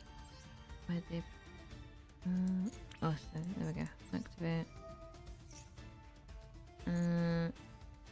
Okay. So I put it here. Exactly, yeah. It's a very small thing. It's not likely to matter, but just in case you want to use your double cross first, you have a zone open now.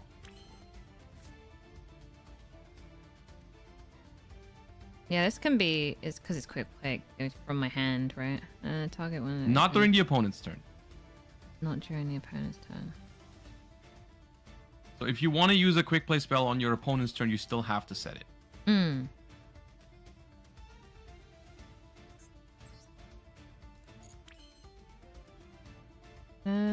If you can consistently make this board, I think you can be pretty happy. Like this is what you should roughly be aiming for. Okay. With most of your hands, that is very, very close to the optimal.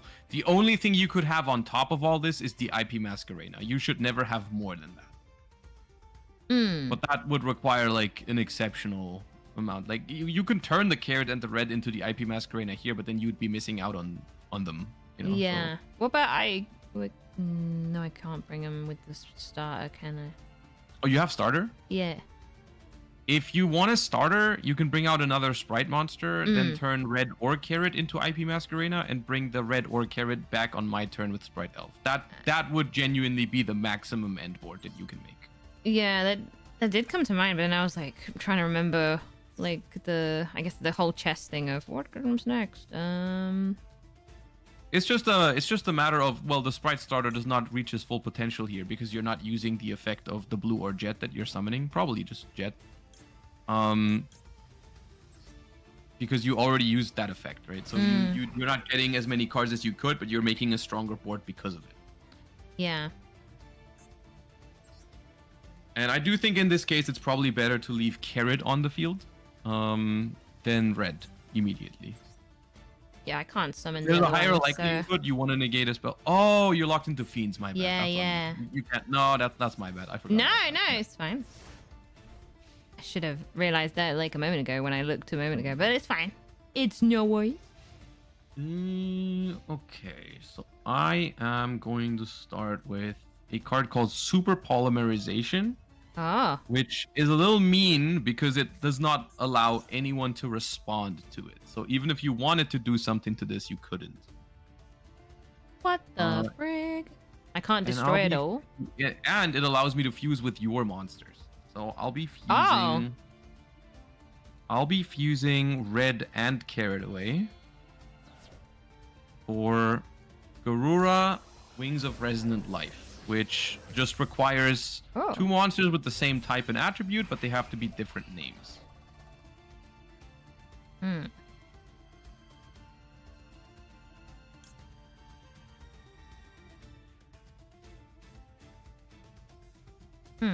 In your case, it's probably good to use the Spright Elf right away to bring one of the 2 back that I just got rid of.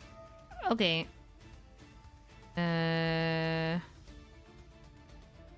Generally, if there's no monster on the board that you care about right away, I do think Spright Carrot is the more powerful card than Spright Red, generally, because spell cards are very powerful. Yeah.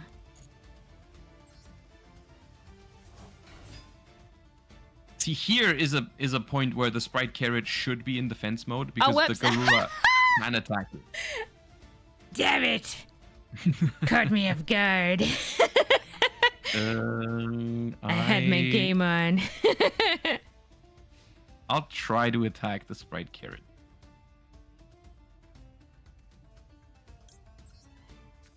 Okay.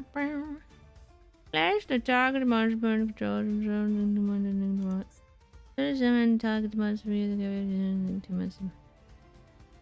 Special summon the targeted monster from either graveyard to your zone.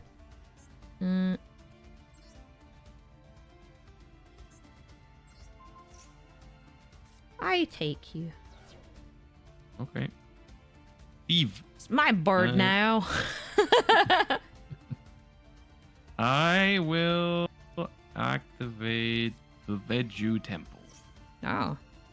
So the Veju Temple allows me to essentially put 1 Exodia or 1 Millennium or 1 monster from my hand into the spell trap zone to put a Millennium from my deck into the spell trap zone.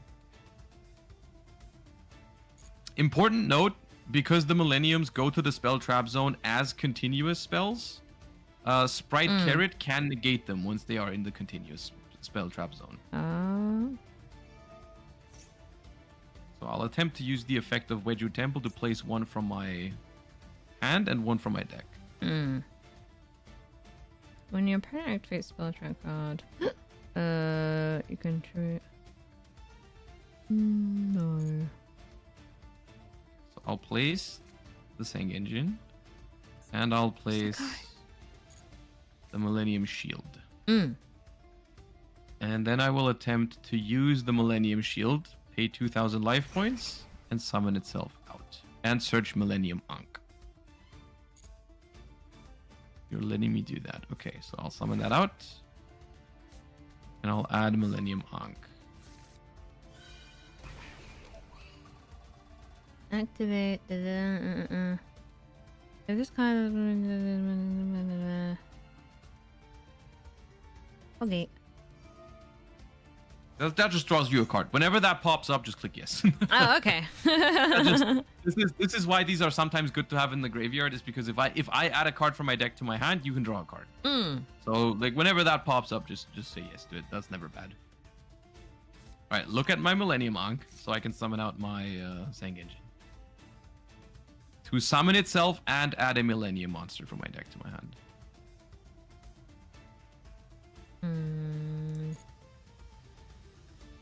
Okay. I will add Heart of the Eyes of Blue. Oh. And I'll activate Heart of the Eyes of Blue to search another Millennium Ankh.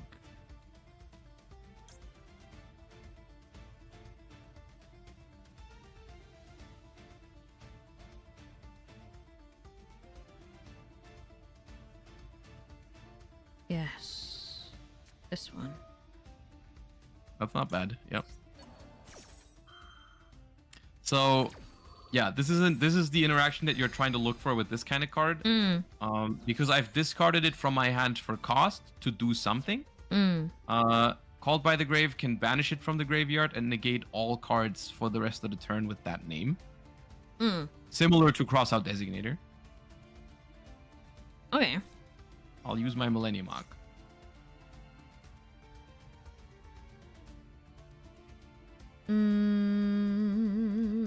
Okay. Oh. Okay. No. Okay.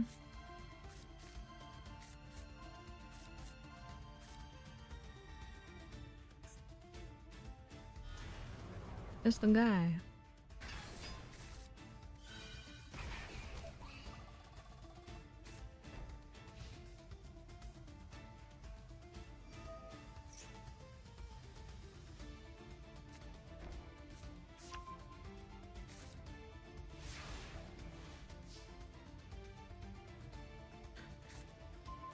Okay.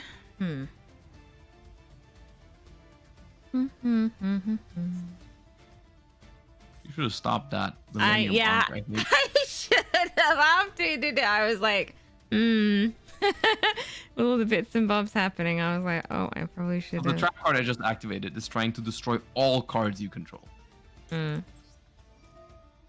All of them things. Now you care it. Yeah, okay. I'm convinced. I'll stop it.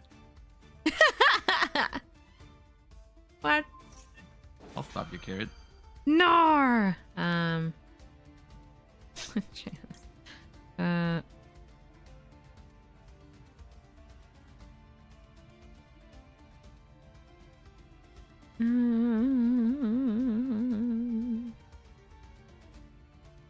No.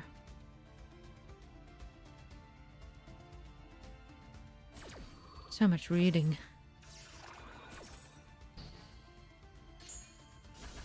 What the frig? You should have stopped the Millennium I Arc. should have stopped it.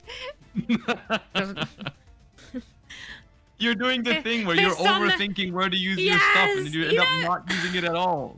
You know what? Like when I played Undertale, I did that. But that was because I never played games, and I thought games were harder, so I overthunk it.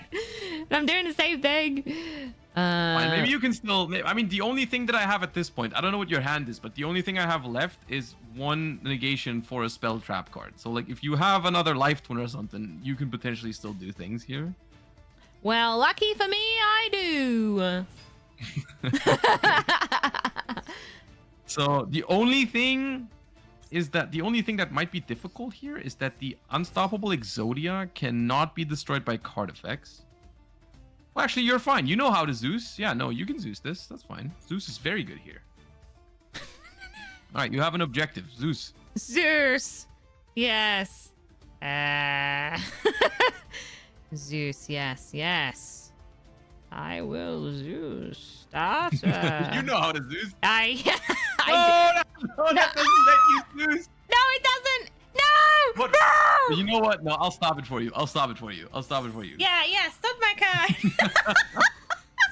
No. Can't believe it. Rewind. I know how to Zeus. I need a gigantic. Okay, which one is Zeus? I need to get a gigantic Spright first, right? And then. You could. In this case, it's better to make the mosquito. Okay. Because he Make the can't be destroyed. Okay. Yeah, exactly. And you take no damage from it. Like, if you make gigantic and run into something, then you'll just take some damage, which isn't necessary. Okay. Oh, with the Spright starter, it would have been so good. You could have Zeused my entire field and then used Spright starter to still play. Fists on ground. It should have been me. I should have done that. No. I need to. Okay, I now need to. with this one, you just want to go to battle phase, attack something, and not use the effect. Like, you don't want to detach here. I need to bonk you. You want to keep your materials. Which one you attack does not matter, because the thing is, like, you don't take any damage. I don't want to detach. Do not activate. There we go. Yeah. I'll make it big. Matter. Okay. And then I end because I can't do anything else. Right? Wait. Why didn't you down it on Zeus? Where's the Zeus? No! I got goofed! No! Again! Ah! No wonder they call me the thrower. No! I'm the flamethrower.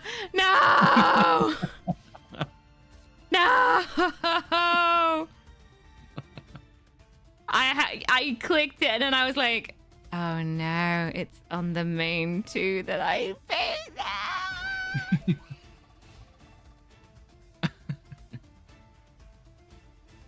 It's fine.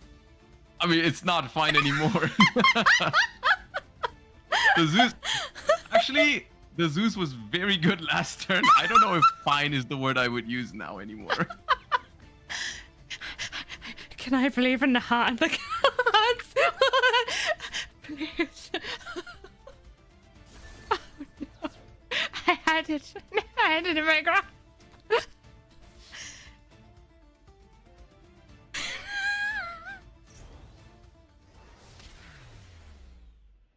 One more game.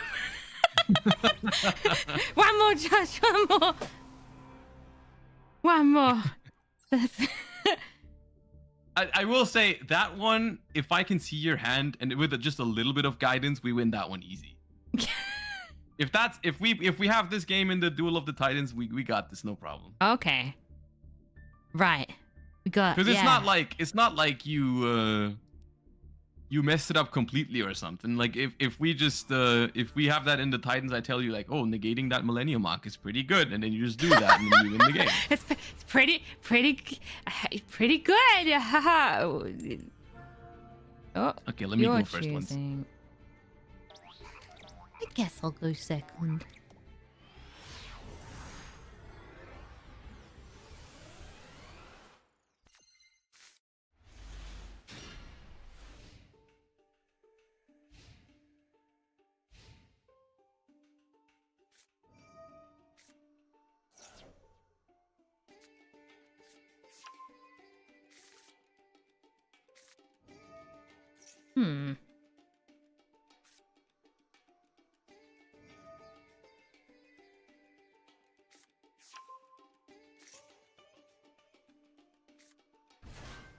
All right, I'll use this to add the Millennium Ankh.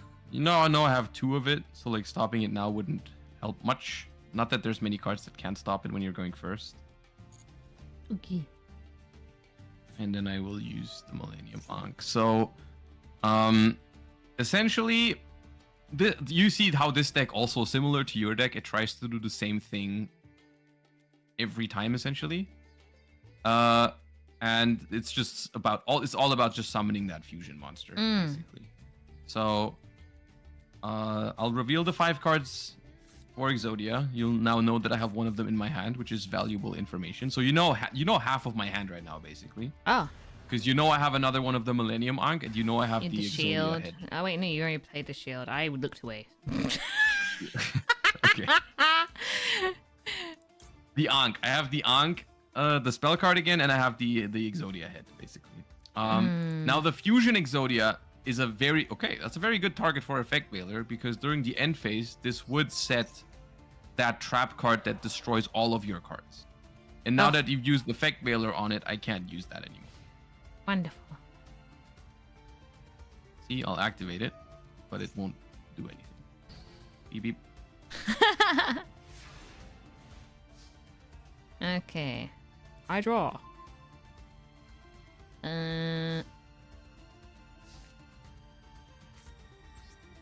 Use that. Live Twin Sunny Snitch.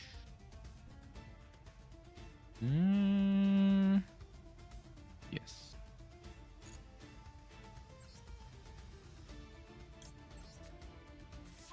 Okay.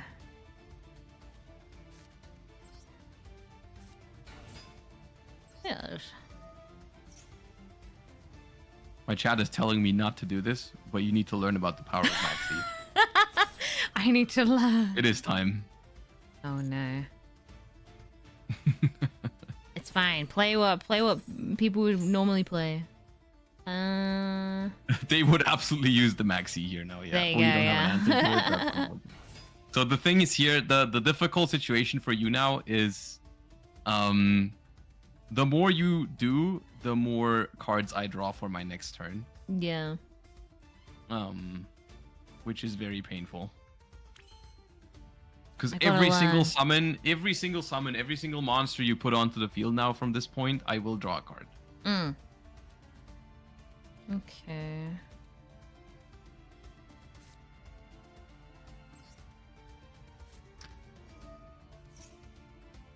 Use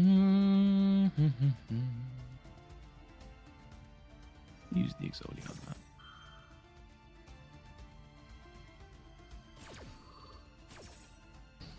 Okay. Plan B. The fun thing here, if you have another Spright Jet in hand to get to another Spright starter, because I've negated it, you can actually use another one. Because normally it's once per turn. So if you have Spright Blue for Spright Jet or Spright Jet or whatever, I don't know if you want to go for it here. I don't know how much you want to play into this with me having a maxi active, but like, yeah. Okay. I'm going to bring out my mosquito in attack mode. Oh, you're practicing Zeus. Okay, yeah, that's good. How does he know? How does he know what I'm about to do with my cards? Okay. I bonk here. Oh, I probably should have. No. I bonk. No, do not activate. You should bonk the shield here, because if I had the infinite impermanence face down, then your thing would be able to be destroyed by battle. Oh. And then I go main 2. I'm going to set this before I forget. Wow. What does Zeus do? He gets rid of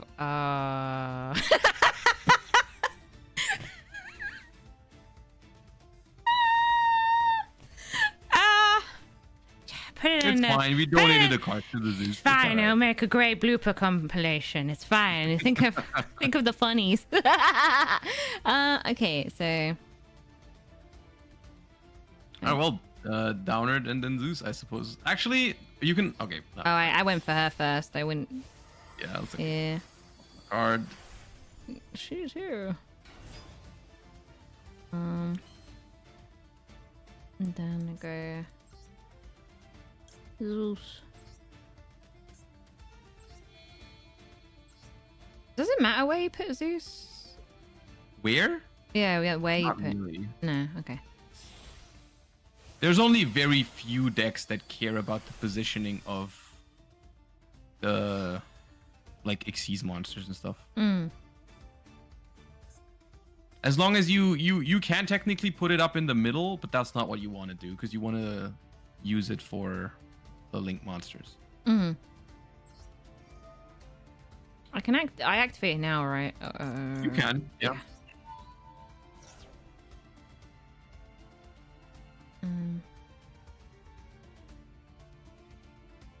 No, I don't need to chain this, do I?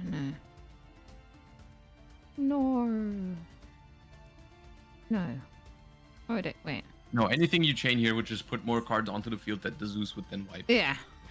So, and that's the same thing with like, you want to be careful here if you want to even set more cards or commit more cards, because you're probably going to use Zeus again on my turn, because it is a quick effect. So if you set a card here, you have to use it first, otherwise it's going to be like lost. Okay.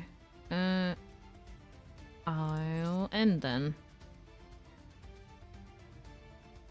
And then for some reason I just have 6 cards in my hand, because Maxi is very reasonable. Meh.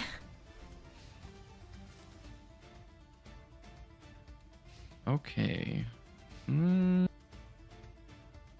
The The difficulty here for the deck that I'm playing is like you don't have a whole lot of meaningful ways to put big stuff onto the field other than the Exodia fusion.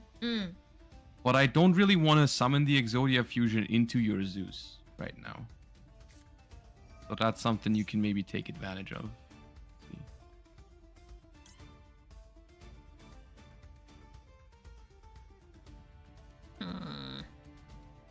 No. You should try, if Zeus is the only thing you have, I don't know if you have like Effect Veiler and stuff like that in your hand, but like if Zeus is the only thing you have, you should try to hold on to it for as long as you can. Like until you absolutely have to. Okay. Hold. Hold the line. Oh, it's that guy. Golem. Well, you don't have 2 monsters, so I can't use it right now. It was good thing I didn't use the other guy.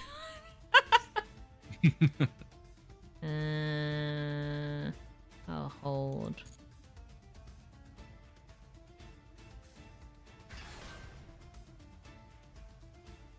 I will add this.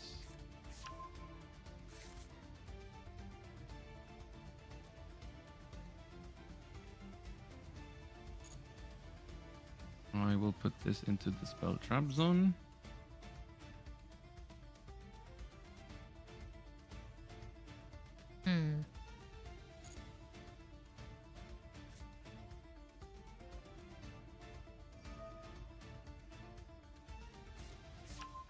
Ah, it's junk.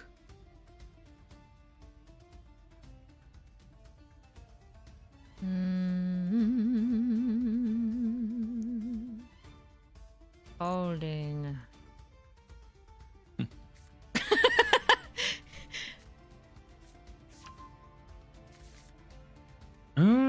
Okay. Not yet.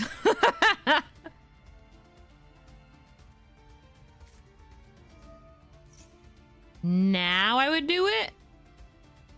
If you do it now, the fusion monster still hits the field. Because the way it would go, like, destroying a card does not negate its effects. So it's currently Chainlink 1 fusion spell, like the Millennium Arc spell. Chainlink 2 Zeus, everything goes to the graveyard, and then Chainlink 1 still resolves and puts the monster out there. So I'll wait until, till the whole... You have to wait until the monster hits the field, basically, because otherwise the Zeus would go off before the monster is there, and then it would still be summoned. Right. I see. There he is. And now I use it. You can, yeah. And the important part about the Millennium spell that I just used is it says you cannot summon I cannot summon for the rest of the turn. So this is for sure my last summon this turn. Okay. There.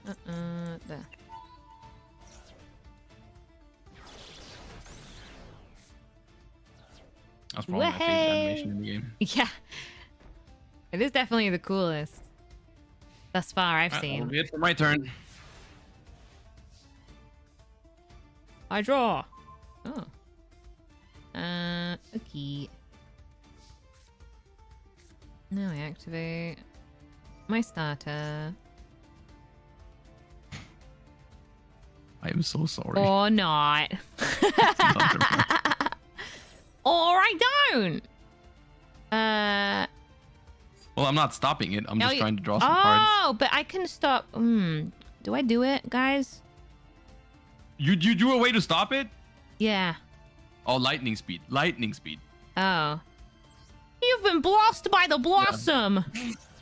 Okay, that's good. I'm actually glad you drew that, because that would have been so annoying if I just maxed you twice. You've been blasted. Select the monsters to special summon from your deck. Okay, I would like a blue. Yes.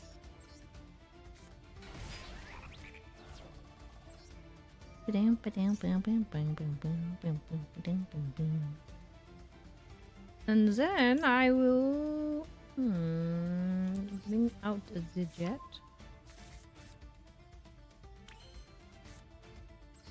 Special summon.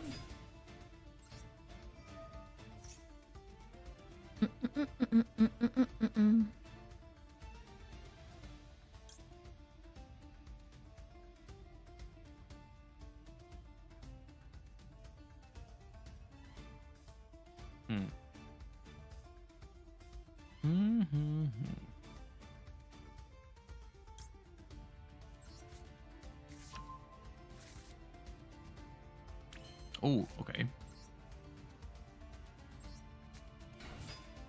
Ooh, Whoops. okay. Attack! We always attack. Again. That would be enough, technically. If I had nothing to do about it. But that's not all I'm going to do.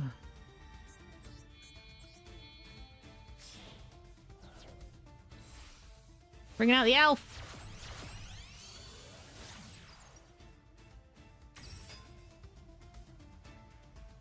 Christmas came early. Santa's little helper is here. What the frig? It's so mean. Damn the super polymerization. It's so mean, but I feel bad not using it because it just No, you gotta use what like someone would use. It's so good here though. You gotta do it. Let's see.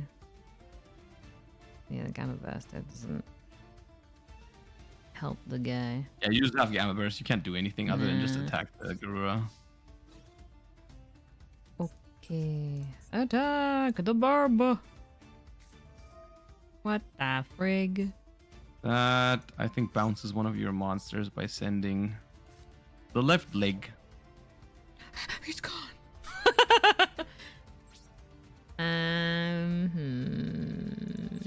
It's not over yet, because, like, I also don't have that much myself. Unless I just draw like crazy, which I did. I feel bad because I'm just drawing so well with this deck. This deck is not normally that good against Spright. This is not normally how it should feel go. bad. It helps me learn. Because what if one of the other Titans they decide to, you know, they have a good hand too. I gotta know. I gotta learn. No, they won't draw this well. Don't worry about it. you say that. There could be a chance.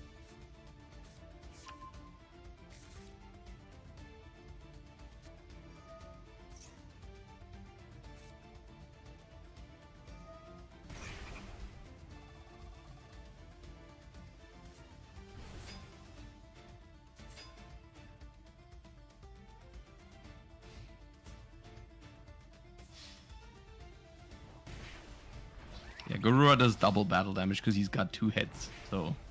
Oh no. What? Just because he has 2 heads? Yeah, he's a 2-head, so he does double damage. That shouldn't be allowed. He technically is one bird. He's one monster. Wow, that was fun. So the Exodia deck is scary. I do think I got a little lucky in those games, to be honest, though. I think you definitely win the Zeus game if you just don't click end phase. if I don't quickly go to end. Oh gosh. Well, how much time do you have? Do you want to do one more?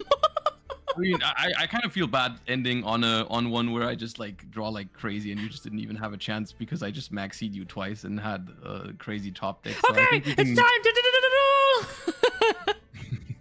Oh yeah, I am enjoying this game too much. I am very one more with this. I'm like, oh, one more. Okay, I'll have you go first and show me off one last time. Yeah. The combo lines you've learned. Yeah. Okay. That's very funny. Okay. You didn't draw a great hand again, did you? My hand is very close to very good, but... Oh no. Not again.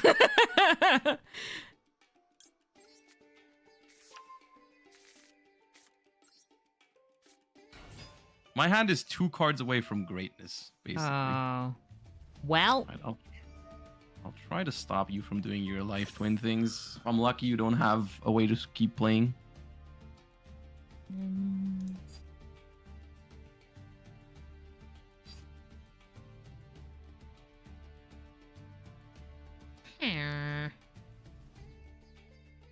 No, I don't. If you want, you can tell me what you're thinking about, and I can give you some input on it. Only if you want. You don't have to. No, it's not important. Okay, none of my business. Sure, got it. It's not important. It's so bring out Spright Blue then. Okay, yeah, you got no problem. Yeah, you're fine. Yeah. I already. I mean, I have nothing in my hand. No cards up my sleeves. Let's see.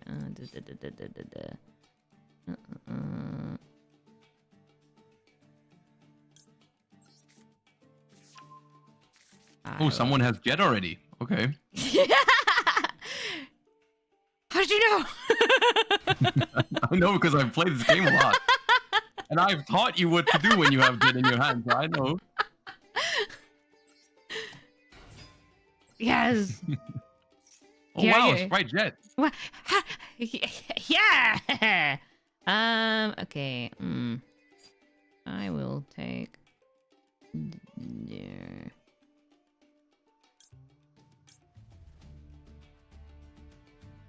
This one.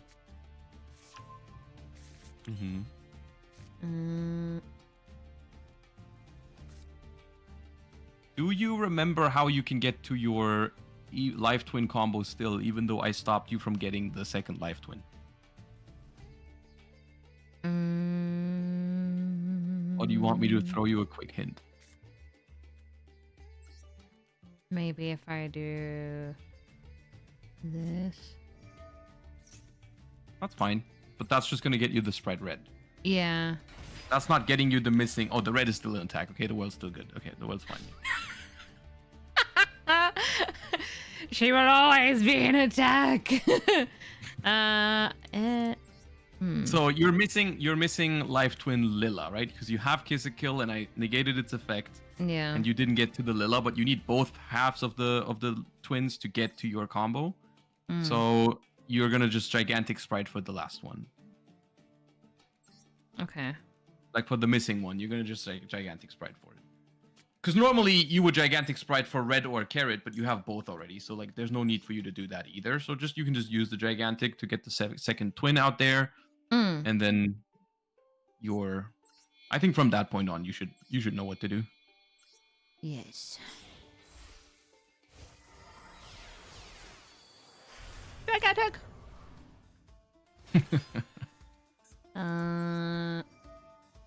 Unless you have something to. Oh no, there we go.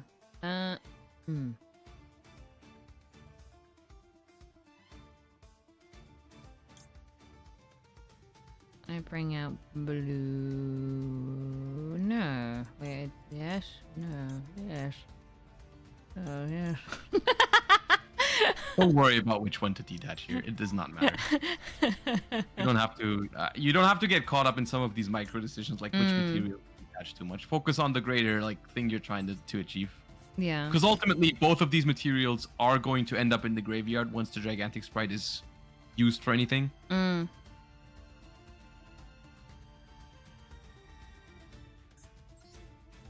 I mean, I'm still making a Sprite first, right? Like, or Elf. I mean, yeah, the elf. Sorry, yeah, Exactly. Sprite Yeah, elf, you have a spare body, so you're making the gigantic. Then you bring back one, and then you can go through. Right. And then you're gonna have the Sprite elf plus evil twin plus Fred plus carrot. So essentially, exactly what you want to achieve. Yeah, it's with one of the twins I use. Yeah, and which one doesn't matter because you're gonna bring it right back. Right. Yes.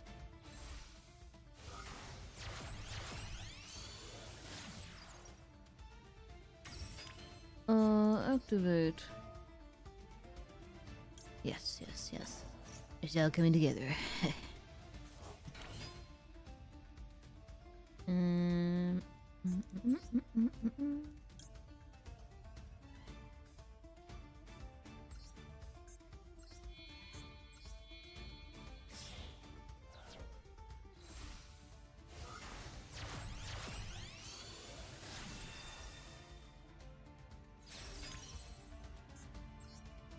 Activate.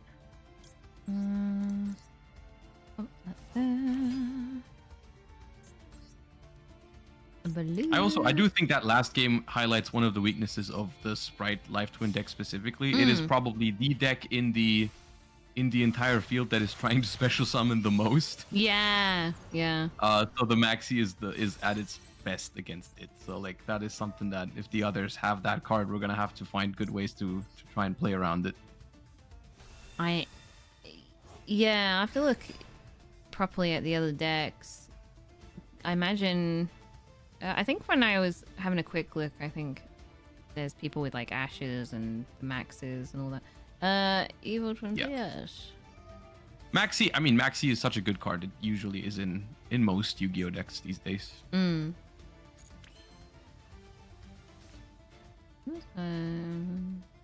All right, you should have achieved everything you're trying to achieve, I think. Yes. Yes. Yes.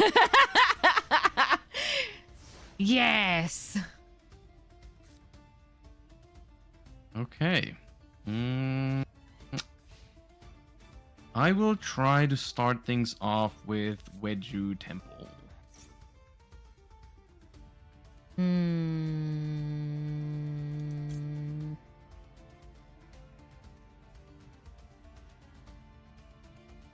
Against the Exodia deck, try to focus your Spright Carrot on the Millennium Ankh. If you can. Depends on your hand, of course, but... I will let you. I will allow it. The effect, like a chain of the cards.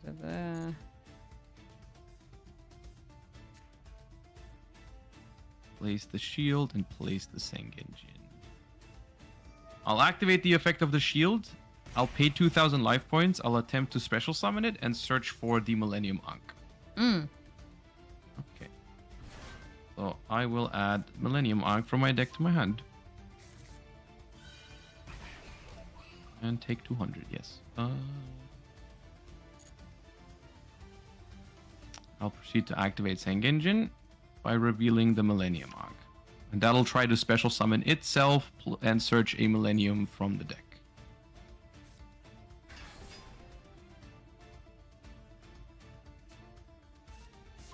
Search the Heart of Eyes of Blue.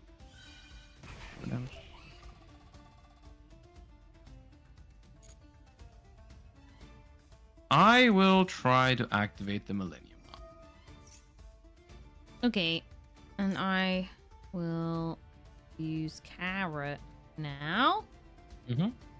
So in these scenarios, whenever you make this field, what you're looking to tribute is one of your evil twins.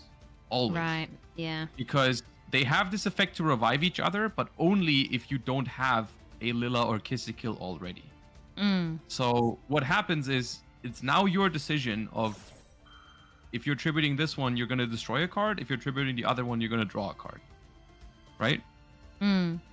Because now you've tributed Lila, so Kissikil can bring back Lila, which will then destroy a card.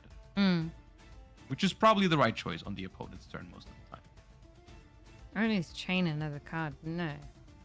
You can if you want to destroy a card right now with the Lila. However, I will say the Sengenjin that I have has a line of text that says it cannot be destroyed by monster effects. So you couldn't destroy the Sengenjin right now. The one with the 2,750 attack, you can't destroy right now. But you don't really have to do anything right now. There's nothing crazy going on that you need to destroy. Alright, so I can wait until my turn to bring her back. I don't have to do it right now.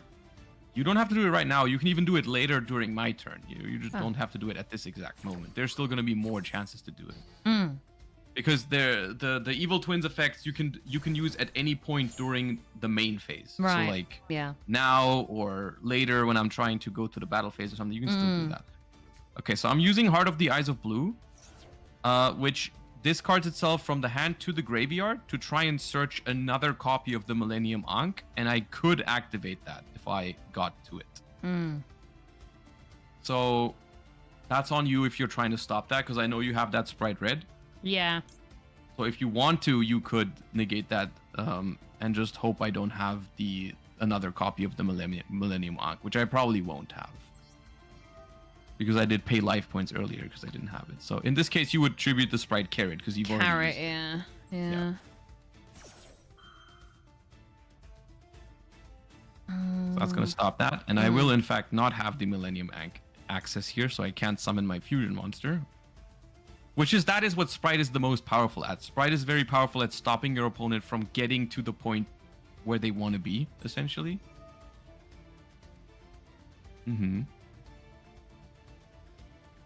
I can bring Carrot back like that, right? Yeah. You could bring Carrot back, but you've already used it this turn. Like that does not reset because you're summoning it back. Right. So I can go. So in this case, I think if you can't bring any disruption back from your graveyard, the best thing you can do is bring back Spright Blue or Spright Jet, because that'll search you more cards for your next turn. Right. That's always good. Like that's something we refer to as like creating follow-up, because it gives you something on your follow-up turn. So you're just making sure that even if I can maybe deal with your stuff this turn, I can get rid of your cards, you still have resources in hand to do another push next turn.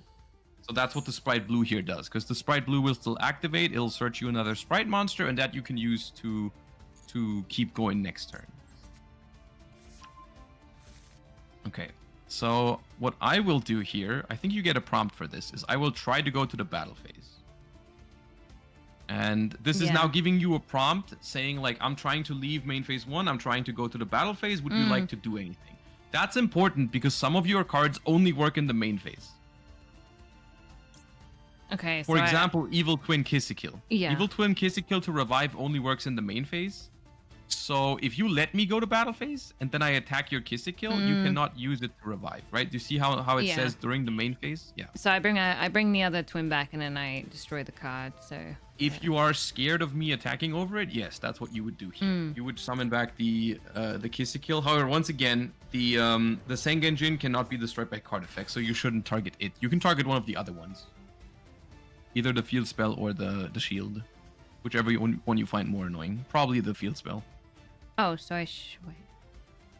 So I should go. I don't go for the monster. You don't go for the monster. The big guy can't be destroyed by cards. Right. Yeah. I did the field before. Yeah.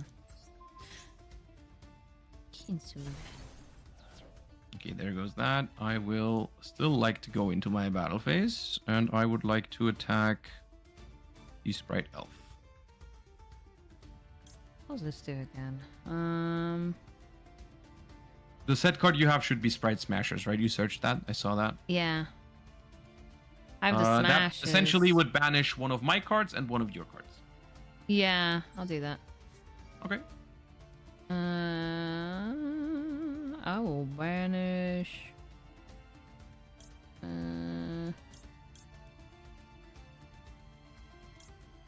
Always the spell. The spell. Yeah. Because like for all the others, there is technically a chance you might want to bring him back later. Always the spell. Yeah. Or the spell cards, you have no way of getting them back from the graveyard, so you don't have to worry about banishing them. But like if you banished, for example, your only Spright Carrot, then you couldn't get it back anymore. Would that? Yeah. So now I would banish your monster guy. Like he would. Exactly. Yeah. Right, the big one that's trying to attack. Yeah. I was only double checking in case you were like, no, he can't at all. He's just that powerful. No, he can just not be destroyed by monster effects, but he can be banished by spells. Yeah. Okay. Okay, I'll do something very threatening. I will normal summon the left leg of the Forbidden One. His leg. And I will summon. I will overlay Typhon on it. This is lore-wise, by the way. This is Zeus's enemy. Wow. This guy is pretty good, even though I don't know if it's gonna save me here. But you can only summon this guy on a turn after your opponent has summoned from the extra deck at least twice. Oh, okay. Which you have done like 4 times. Yeah. And then, however, when I make it, I cannot summon anything for the rest of this turn. So whenever I summon this, you know, basically you're good. Like I can't really do anything else after this.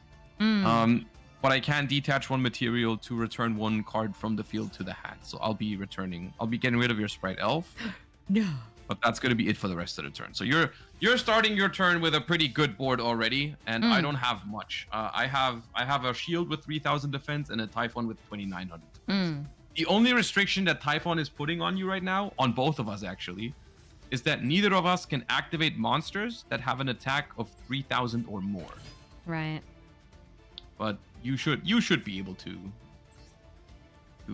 get over this here. Oh, you're out of monsters for blue, right?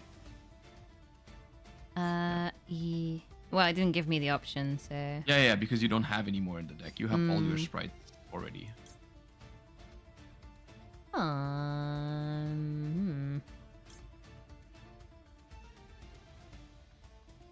Yeah. Gamma. I mean, I don't have. I mean, you didn't see anything. Okay.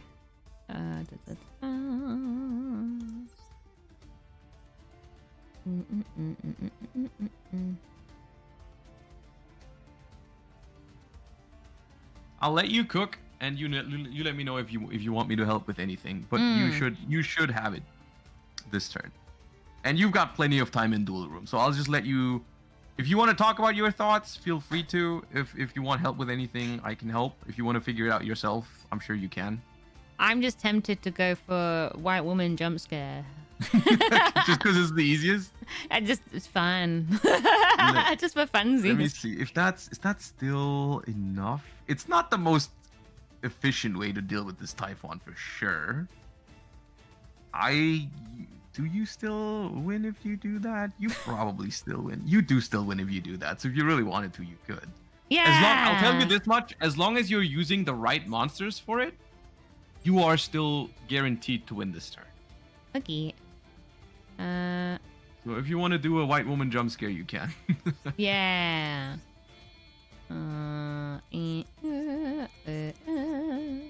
The one tip I'll give you is you still have to worry about getting rid of the Millennium Shield after. Yeah. Those were all the correct monsters, by the way. Phew! Nice. I passed. I will use this. So. No. Yes.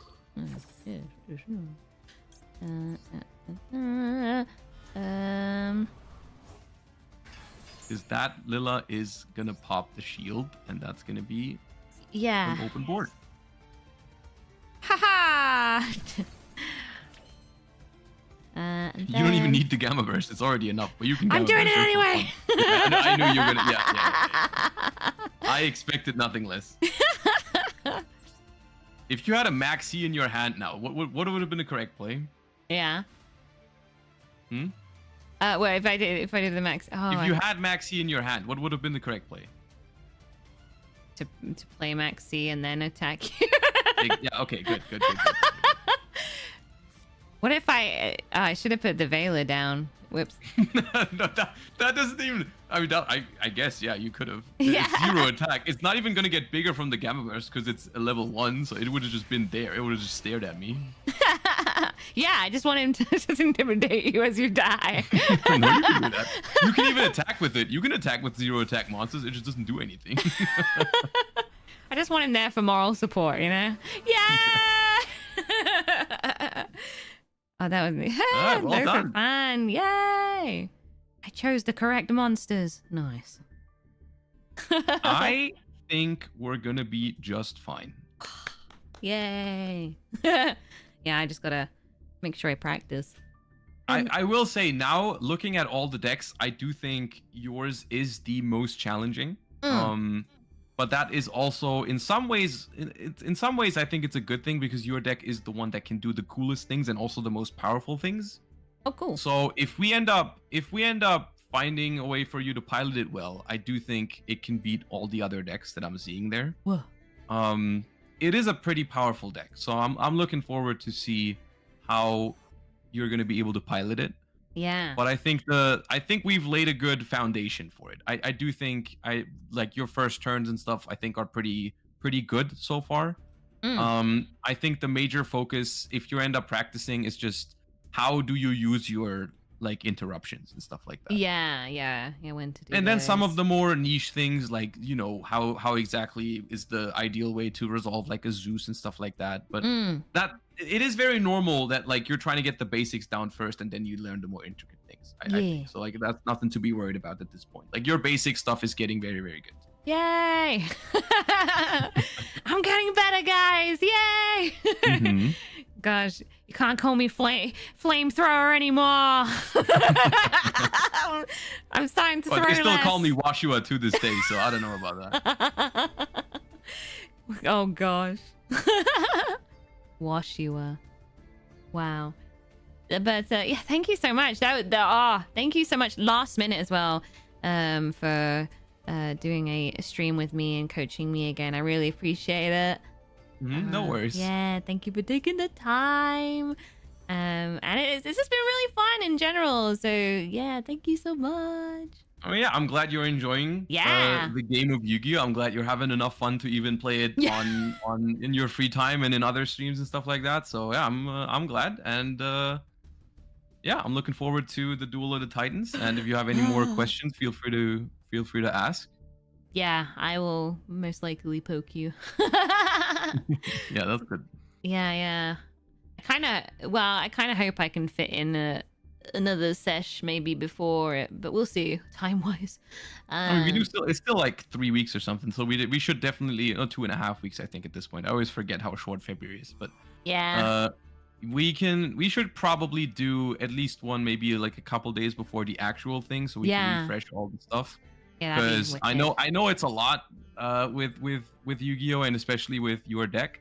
Yeah. But I think a little refresh like a couple days before the thing is something we should at the very minimum do. But I mean, at the end of the day, I will also be there on the day. Like we'll be in call together, as far as I understand. So I think we should be fine. Nice.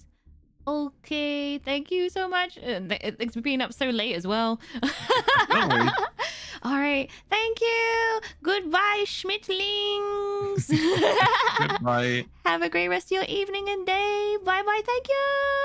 YouTube. Yeah. Oh gosh, that was so fun. Josh is so cool as well. He's a great teacher. I have learned a lot. I will definitely be writing down many notes from this this sesh. Cool guy Josh. Yeah.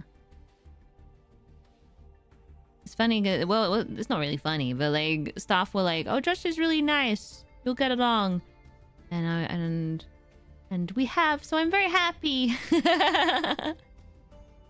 Yeah, don't forget to go check out Josh. He's streaming on Twitch, but he also has a YouTube channel, which is linked in the description, where you can check out his videos. He does a lot of tier lists when it comes to decks and cards and all that jazz. Yeah.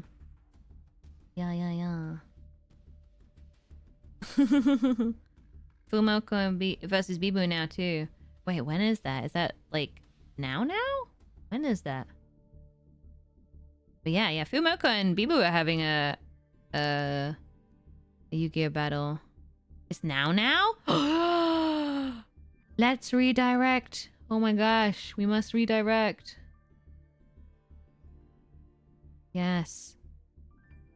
Thank you all so much for joining me. Thanks again to Josh and the Schmidtlings. Schmidtlings, if you are in the chat, thank you for visiting the Bloodflame Kingdom. Thank you so much.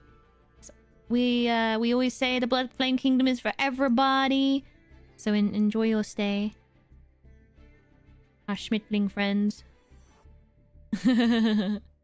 Thank you for streaming. Ah, no worries. I'm so happy that Josh was able to, because I have a busy time coming up. I was happy that Josh last minute was all Gucci with a stream tonight, because I was looking at my timetable and I was like, oh gosh, when am I gonna fit in another sesh soon? Retry. I swear that I had more heartaches watching your duels than playing the qualifications by having your learning. Look, I'm new.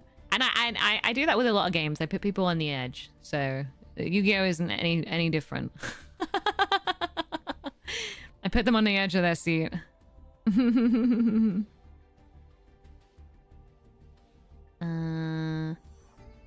Thanks for the fun stream. Thank you guys for being here. Right, we better get over to the big match with Fumoco and Bibu, right? Let me sort that out.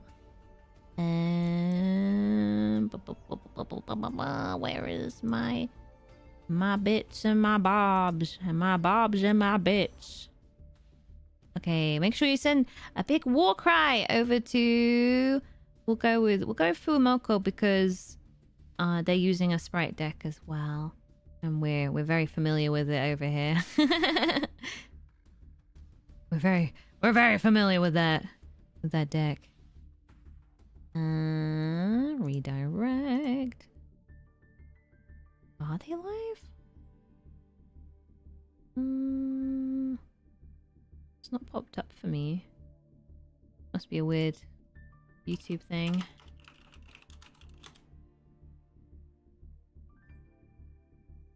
Oh, it's on the. Oh, is it on the other? It's on the other channel. They're on the Yu-Gi-Oh! Digital. Oh, no wonder. Okay, let me see if I can redirect. Am I able to do that? No. Why don't they let me? Give me the permissions. Here, I'll put the link for you guys in chat. Watch. Fumoco.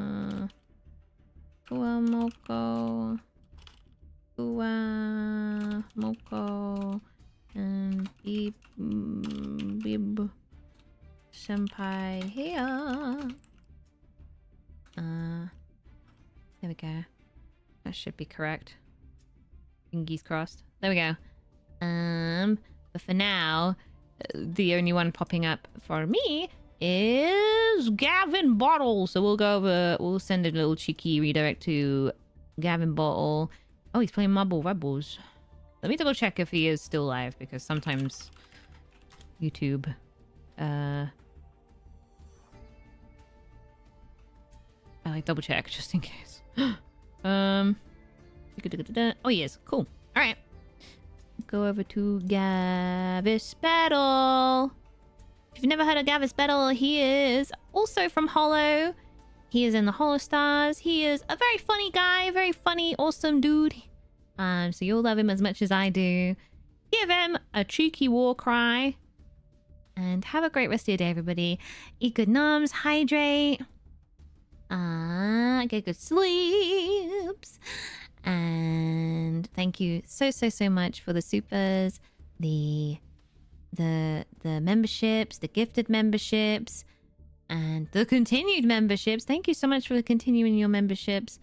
And you guys are the best. Thank you so much for the support again in this tournament. I'm very excited and very proud to be chosen to represent the English speakers.